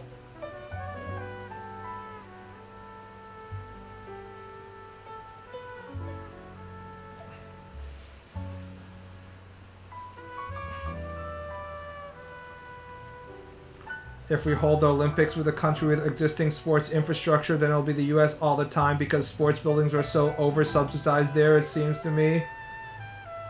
Well, I don't see a problem with that. The United States is the greatest country in the history of the planet. Kekona clap. So we should also host the Olympics every year. Also, that would solve the problem in which the Olympic hosting country gets an automatic bid. So there's always like one shitty country. If it was America every time, we'd only have the best country.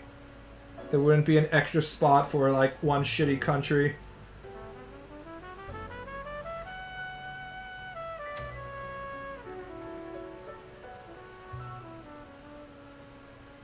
I think that what I read was like the Atlanta Olympics. It was either Atlanta or LA. There was basically one Olympics in which the entire thing was profitable because they had most of the sports infrastructure that was needed to begin with.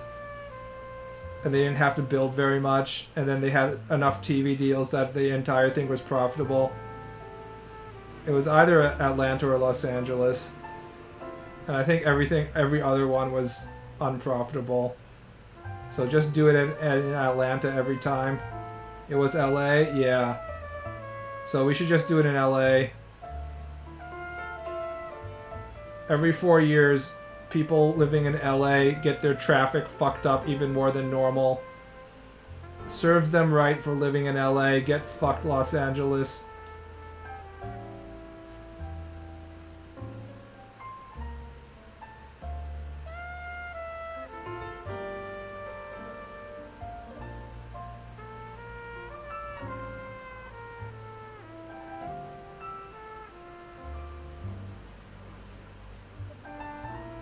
Gonna be stranded forever? Yeah, enjoy your 6-hour commute.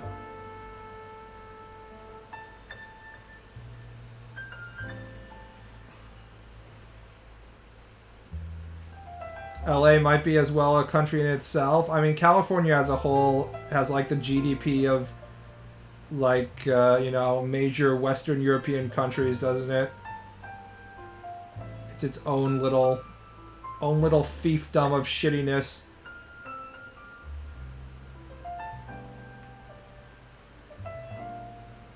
LA has taken almost a decade to build one 2-mile train from LAX. We're doomed. Yes. It's un-American to ever have any kind of public transportation. We must drive everywhere. And by drive, I mean sit in traffic for 4 hours. It doesn't help that you have Elon Musk in California being like, no, don't make a train. Make the Hyperloop. People are like, that's a great idea. Instead of a train, we should make something in a fucking tube. Surely this will be built at some point.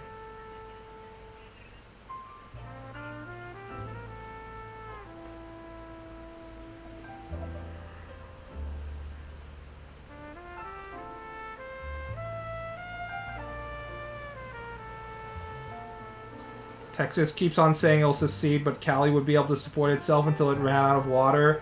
If they would just stop doing agriculture, California would be fine in terms of water. But everybody needs to grow their fucking avocados and shit.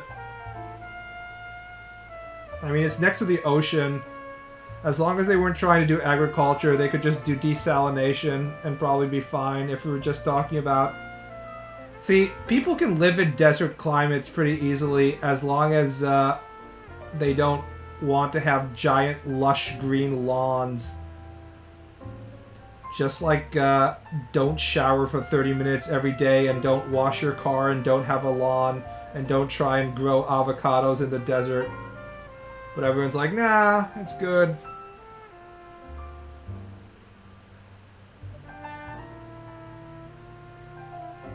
If we stop agriculture, how will the Inland Empire people cosplay rednecks? I don't even know what Inland Empire is. Is that like a TV show?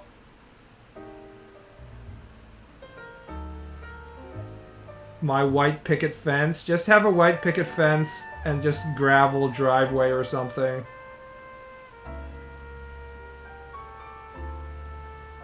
Stop trying to tell us what to do, you fucking chud commie. This is America. God bless Kekona Clap. Hashtag faith in Jesus. Inland Empire is Central California where all the farming is. Its most famous celebrity is Kevin Federline. I know they're in a constant battle with everybody else to make sure that they have control over the water. And then there'll be like some federal law that's like there's a tiny minnow in this stream that's gonna go extinct if you know, pump out all the water, and all the agriculture people are like, nah, fuck you. We're gonna pump as much as we want. Repeat.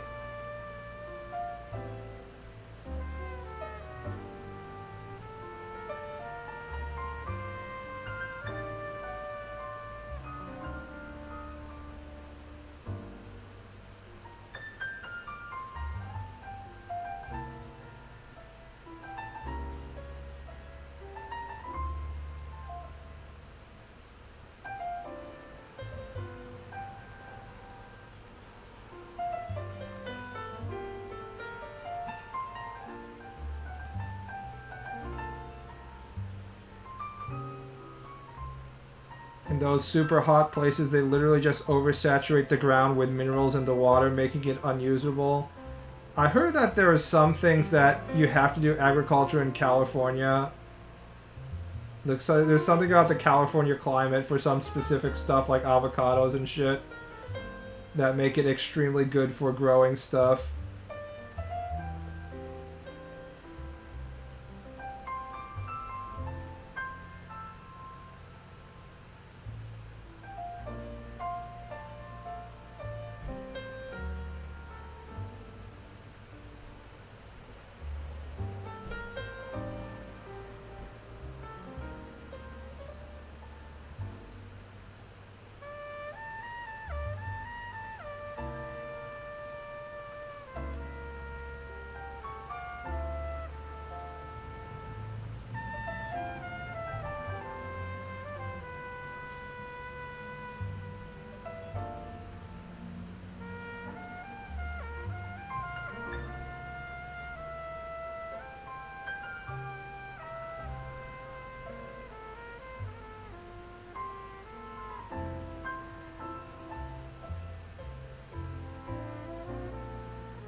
Hey, Bishop Sigvald, thanks for the Prime sub. I appreciate the support. Newsom is limiting water for agriculture, so now when you drive through inland, there's a bunch of fuck Newsom signs. LMAO.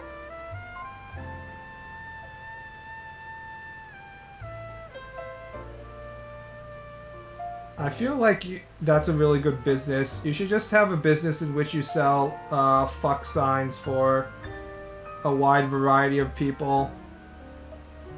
Because there's always some people in America who want to be like, fuck this person.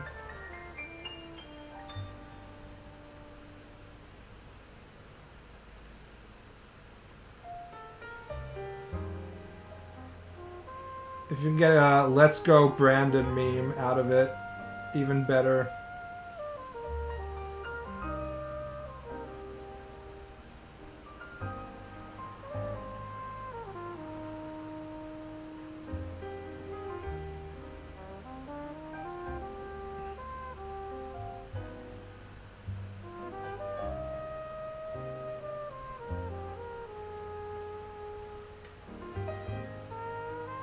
Making money off of hate is always profitable, as sad as it is.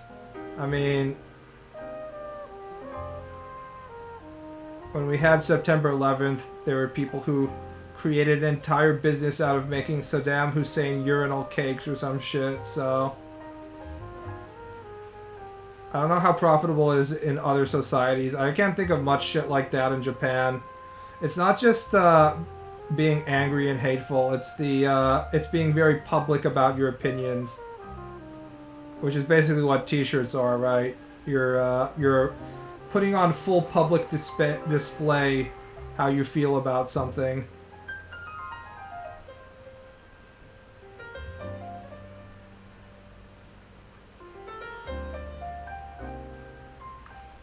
Japanese people don't really like doing that, besides displaying how much they like Disney content and stuff, so I don't understand how this tone works. Remember the terrorism poker cards? It was the most wanted terrorist on cards. I mean, they were using that for like actual soldiers, right? In the field to remember to look at the terrorist faces all the time. But if you were owning a terrorist poker card set at home in America, then you're just a fucking LARPer. You're not gonna see a terrorist when you're living in Milwaukee.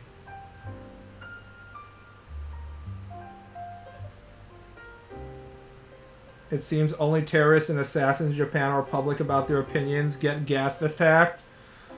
Ironically, both of the things you're talking about were cult related, instead of actual like political shit, if you think about it. The guy who shot Abe did it because Abe was supporting the Unitary Church cult, and the people who did the gas attack were doing it because they were part of a different cult, so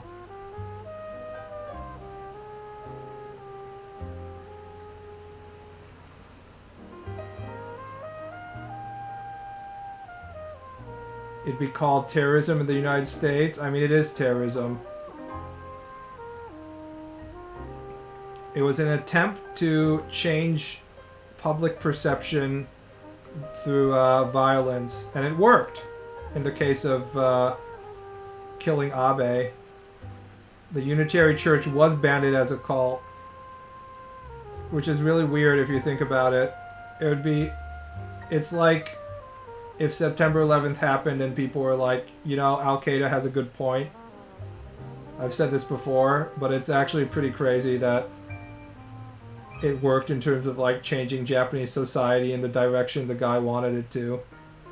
Aren't cults like a huge issue in Japan? So they're like I often say that Korea has all the problems of Japan except worse. So it's like slightly weaker version than Korea is how you should look at it.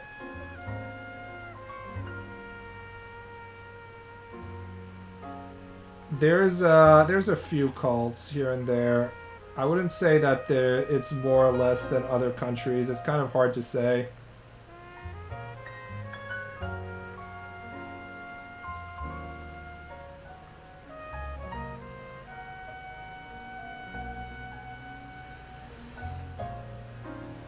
Japan doesn't have like normal religion. People are very irreligious in general. They only practice like the traditions and the acts. Like they'll have a Buddhist setup, but they don't do much. Japan is all about like the rituals and stuff, but they don't actually think much in terms of the core tenets of religion and how it should affect their life.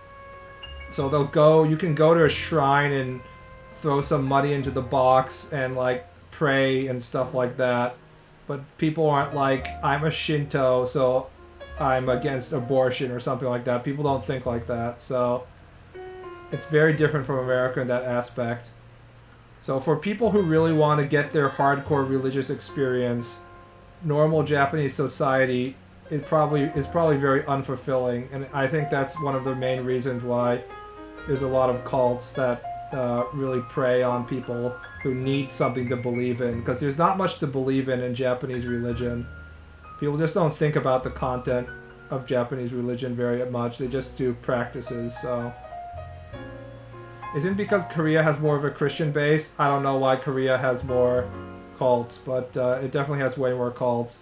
Japan has very few Christians, but I don't know if that necessarily has to do with the number of cults, because there's Christianity and like cult Christianity.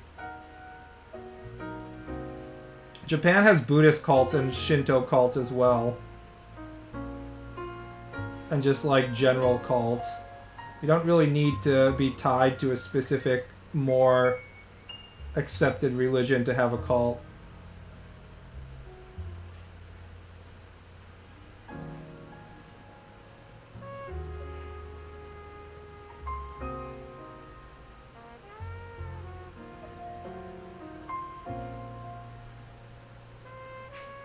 Korea is the mental health crisis center of Asia and possibly the world. They also have their big brother sending them balloons full of shit. So yeah, they're in a pretty difficult place.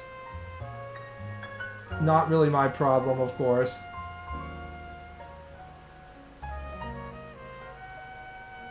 As someone who doesn't have to live in Korea, it's all fun and games until a shit-filled balloon floats over the Imperial Palace. I think most Japanese are both Shinto and Buddhist. They don't really think about that stuff.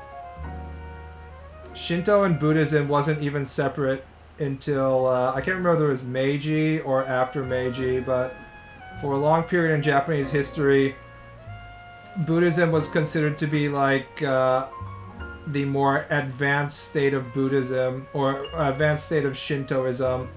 So they took the local Japanese Shinto kami gods, and when they imported Buddhism from China and Tibet and India and stuff, they were like, actually, all these gods that you worship are the local versions of these Buddhist gods. So if you're worshiping, you can continue to worship the same gods that you were already worshiping, but they just have different names, but they're the same god. And then they had that whole setup that way for a really long time. Yeah, it's like we already have those gods at home kind of situation.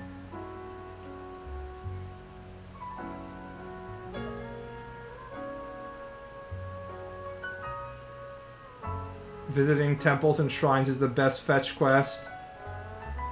I mean, I'm sure the shrines and temples will be happy if you actually do fetch quests and buy their shit, considering they all have like gift shops and stuff.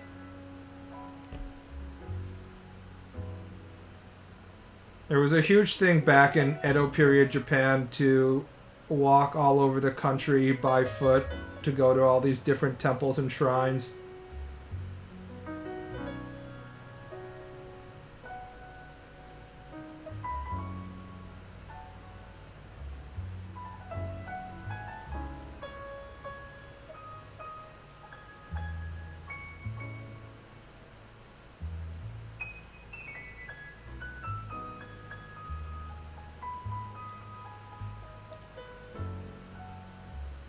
Christian heaven sucks dick. I want to wander around as a ghost like in Asian beliefs.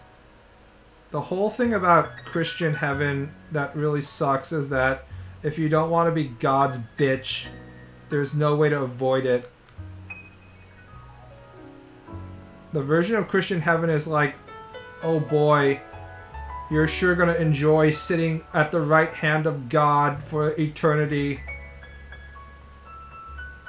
and just hearing the angels sing and stuff. It's like, nobody fucking wants that. That's why there's the whole isekai genre shit. Japanese people don't want to be reborn at the side of God. They want to be reborn in an alternate fantasy world where they can kill monsters and fuck bitches.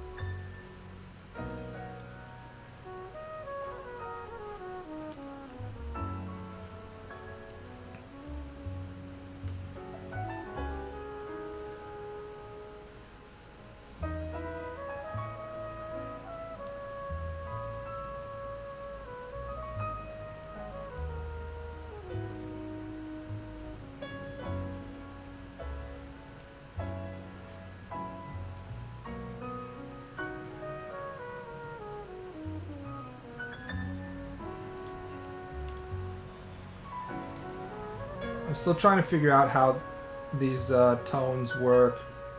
I don't really understand.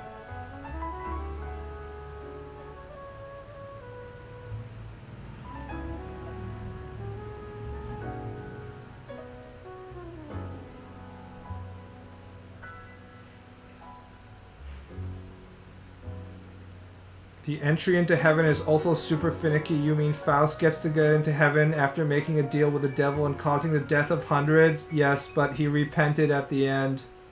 You must understand. He said he was sorry, guys.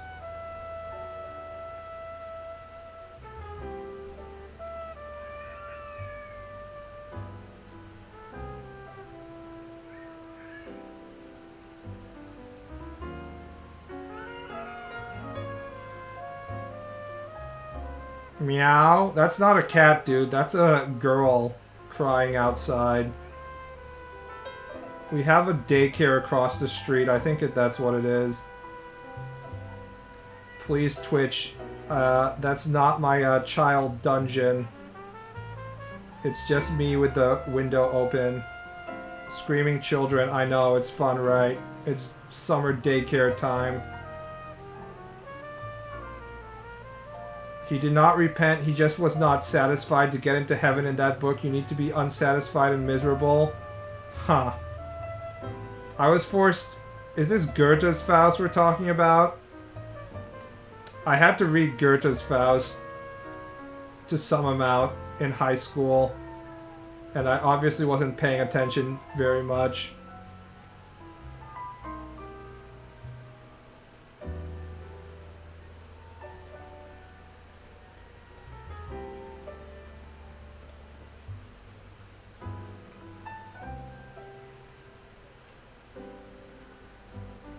You know, in any situation that involves summoning a supernatural creature that is going to grant you wishes, I honestly can't think of any situation in which I would wish for anything other than being like, I want you to become a hot girl so I can fuck you. It just feels rude to not ask for that at this point. The "oh my goddess" conundrum, where it's like, if you're not trying to make a sex slave out of the supernatural creature you summon, what are you even doing? You just have to do it for that like one moment where they're like, no, no, no, you're not supposed to ask for that. You know? We have to keep our priorities straight, guys. If we get a big titty blue genie show up and asks us to grant, says that they're going to grant any wish, we have to ask to fuck them. Mephistopheles boobs. I was actually thinking of, in my list of possible manga series that I get to do when I become a professional Japanese manga artist any day now, guys, I was thinking of having like a Doraemon style Mephistopheles comic. I was kind of thinking about that.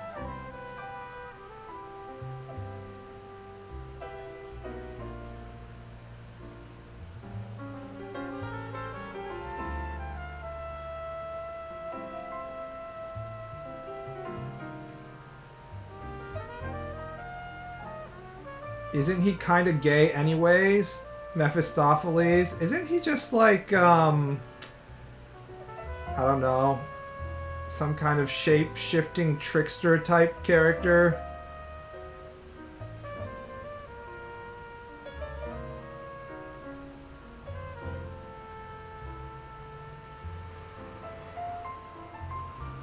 I am unsatisfied by the world, yet I want to fuck. That's the plot of Goethe's Faust.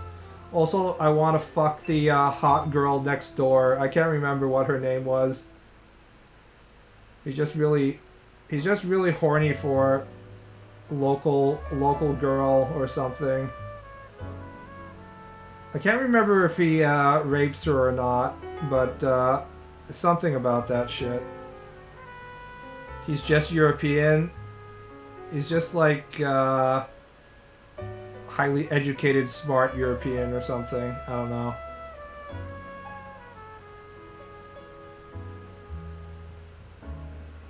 Mephistopheles wants to bang the cherubim toward the end of the book. I think they are androgynous but are described as younglings. Oh, I sort of remember that part. Isn't he distracted by the cherubim at some point? Which allows God to secure the guy's soul. Faust's soul. While Mephistopheles is being horny. Many such cases. I too, when I am working out at the gym, I'm checking out boys' asses as well, so it's understandable that a demon would be distracted by the hot cherubim bussy.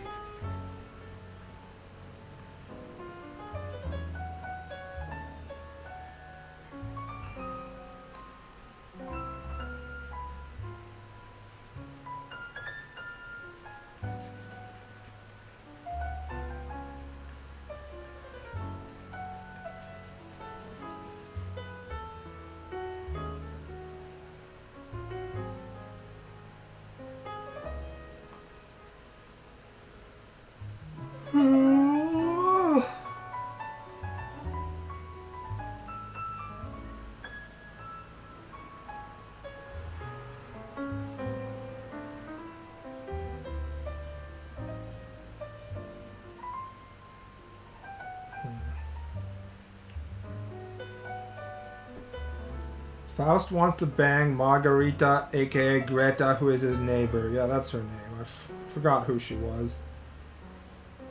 Girl next door. Very powerful. Not as powerful as boy next door, but not all of us can be Gachi. Boy next door. She gets Greta preggers and then she goes nuts and drowns the baby. Yeah, I forgot about that shit. I remember that bad shit happens to her. That's all I remember. She's having a hard life, basically.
Marlowe version is way more fun, to be honest. Goethe is kind of a cuck, guys, let's be honest. He's a little self-important.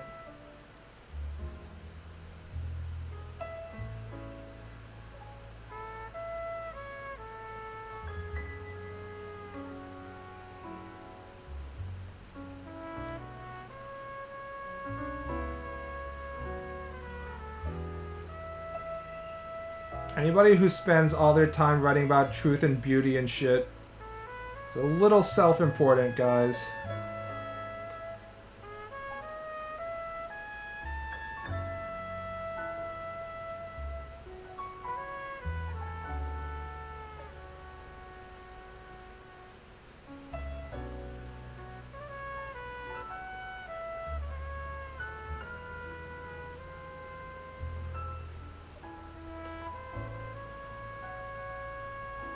I have read the Goethe version twice and Marlowe version once.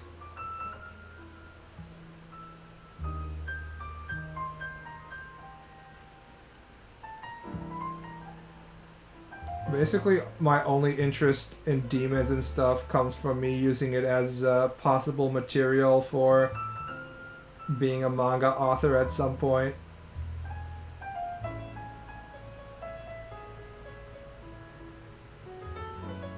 So that's Faust, Paradise Lost, and Inferno, and maybe a few other things.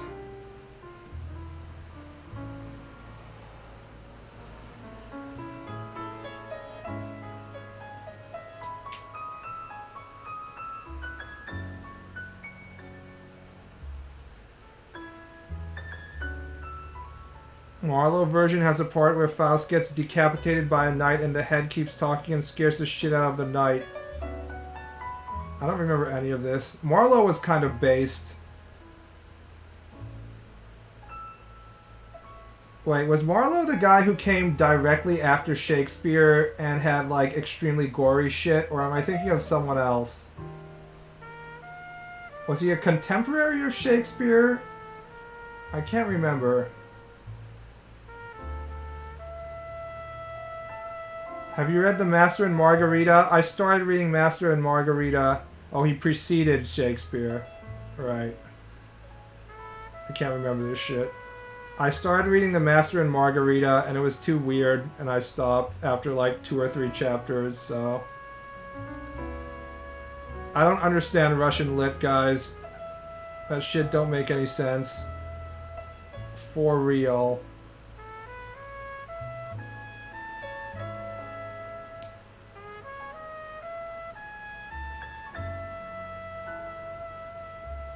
Weak?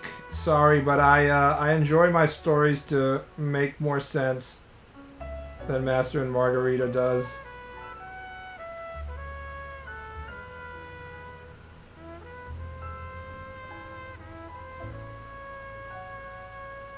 You didn't even get to the vodka drinking demon cat? Yes, I did. It shows up in like chapter 2 or something. It just like shows up immediately, doesn't it? I think I read the first chapter or to the second chapter and he's like on a park bench and like the demon cat shows up. Unlike other cat Coomers, I don't... See, my mother would probably be satisfied just because there's a cat in it, but I don't really care about cats, so... I'm getting really sick of having to take care of our current cat. It's kind of a pain in the ass.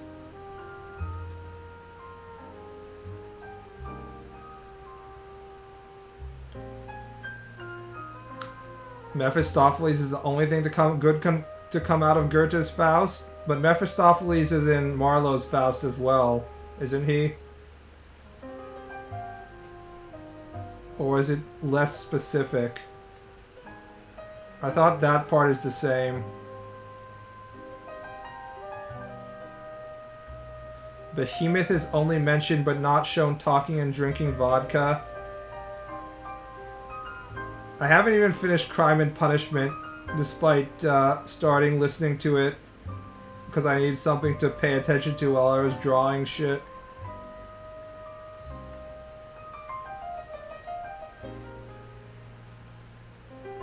I'm more interested in the part where he murders the woman than the part where he feels guilty and is worried about getting caught.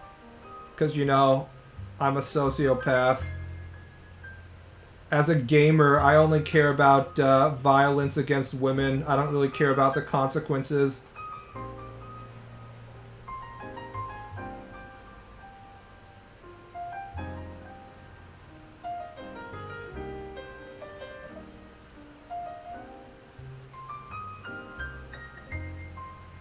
I like how Madoka had a bunch of Faust references people thought were deep, and Urobuchi was like, yeah, I don't know, the animation team put that in. Madoka is not deep, guys. It's just about girls wanting to lick each other's clitoris. It's just about time-lowly lesbianism. Sometimes you want to scissor another girl so hard your love can go past space and time. That's what it's about.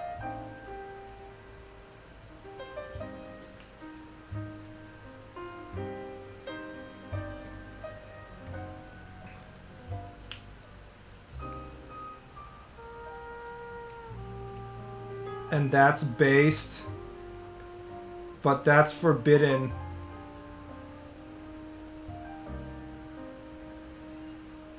You should not wish for the happiness of others. Instead, you should use your magical girl wishes for yourself.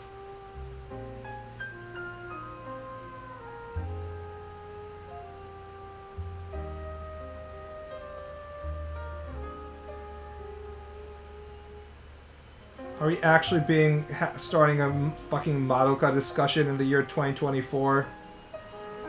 Is Madoka the last anime that we've had that had like universal otaku appeal?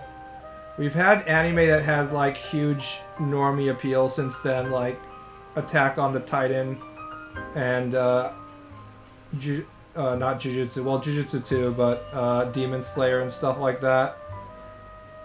But people were calling Madoka like the deconstruction of the anime genre and stuff like that. It was like a minor Evangelion kind of thing, in a way that a lot of other things were not.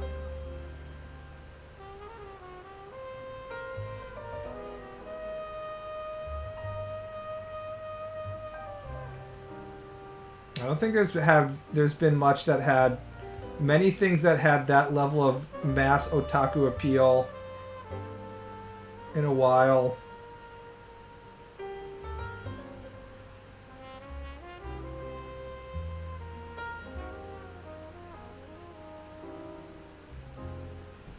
And neither was Eva. You can't deny the effect of Eva. It's been around forever. People are still having debates over which is hotter. Which 14-year-old brain-dead girl is hotter, Asuka or Rei? Madoka is the horror of growing up a girl. No, it's not. Nobody asked you to become a magical girl if you're growing up a girl.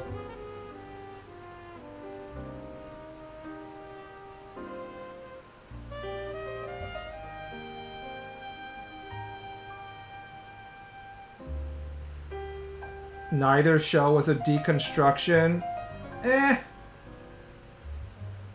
I'd say they're deconstructions. They're deconstructions enough.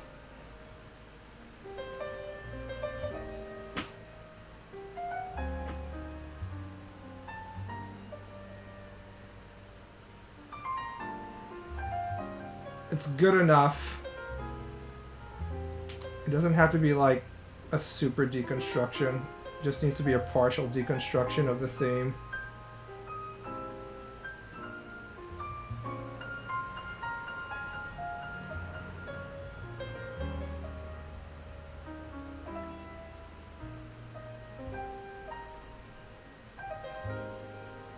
I fucking love Claymore. I like the author's previous work better than Claymore. It was called Angeru Densetsu. And it was an entire Yankee delinquent manga based around the main character having a scary face. It was much more comedy than Claymore is, and it was more fun. I started buying Claymore, but it doesn't really deliver on the stuff that I want out of my fantasy. There isn't a fully realized world. If there is, you don't get much of it. A lot of it is just sort of interpersonal drama. I don't know. It's not as good. It's not what I really want. I need to get the feeling that there's like a lot of shit happening in the fantasy world besides whatever the main plot is around the characters. That's what makes fantasy worlds feel alive. And Claymore doesn't really have that, so I was never a huge fan of it.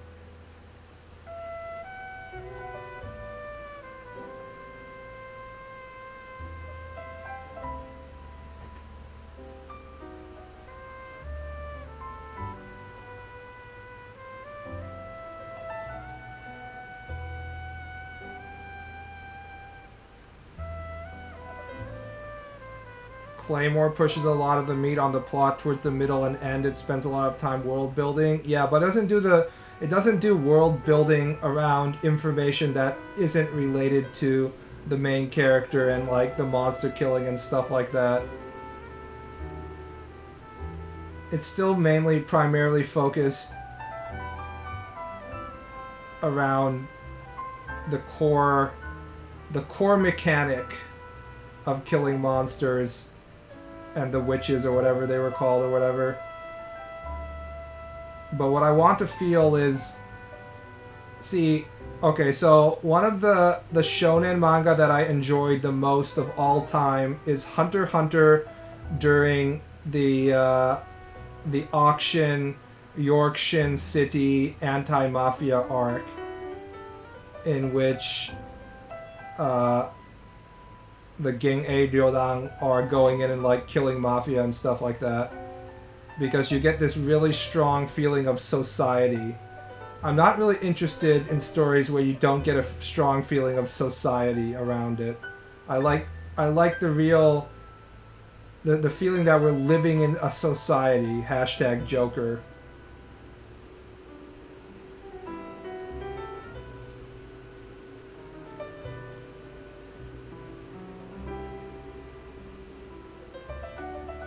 Like, I want to be able to imagine, oh no, what if there's a separate organization over here or stuff like that.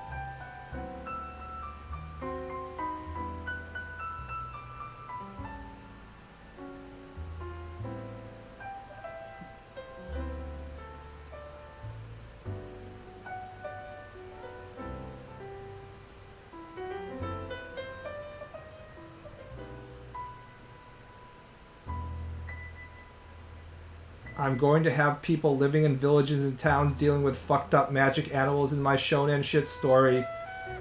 Yes. Good thing nobody else has ever written that story before.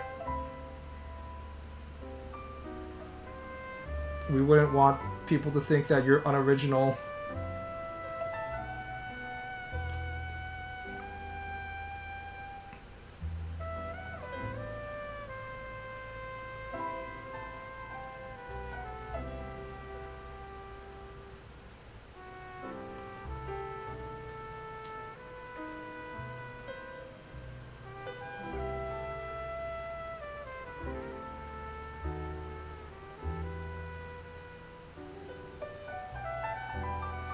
I'll call them danger beasts. Why don't you just call them monsters? Or two Japanese characters that will be difficult to translate in English, like Maju, Magic Beast. Maju, you see that shit a lot in my favorite isekai genre.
Alright guys, I'm gonna end the stream here. See you around. Have a nice night. Good night guys.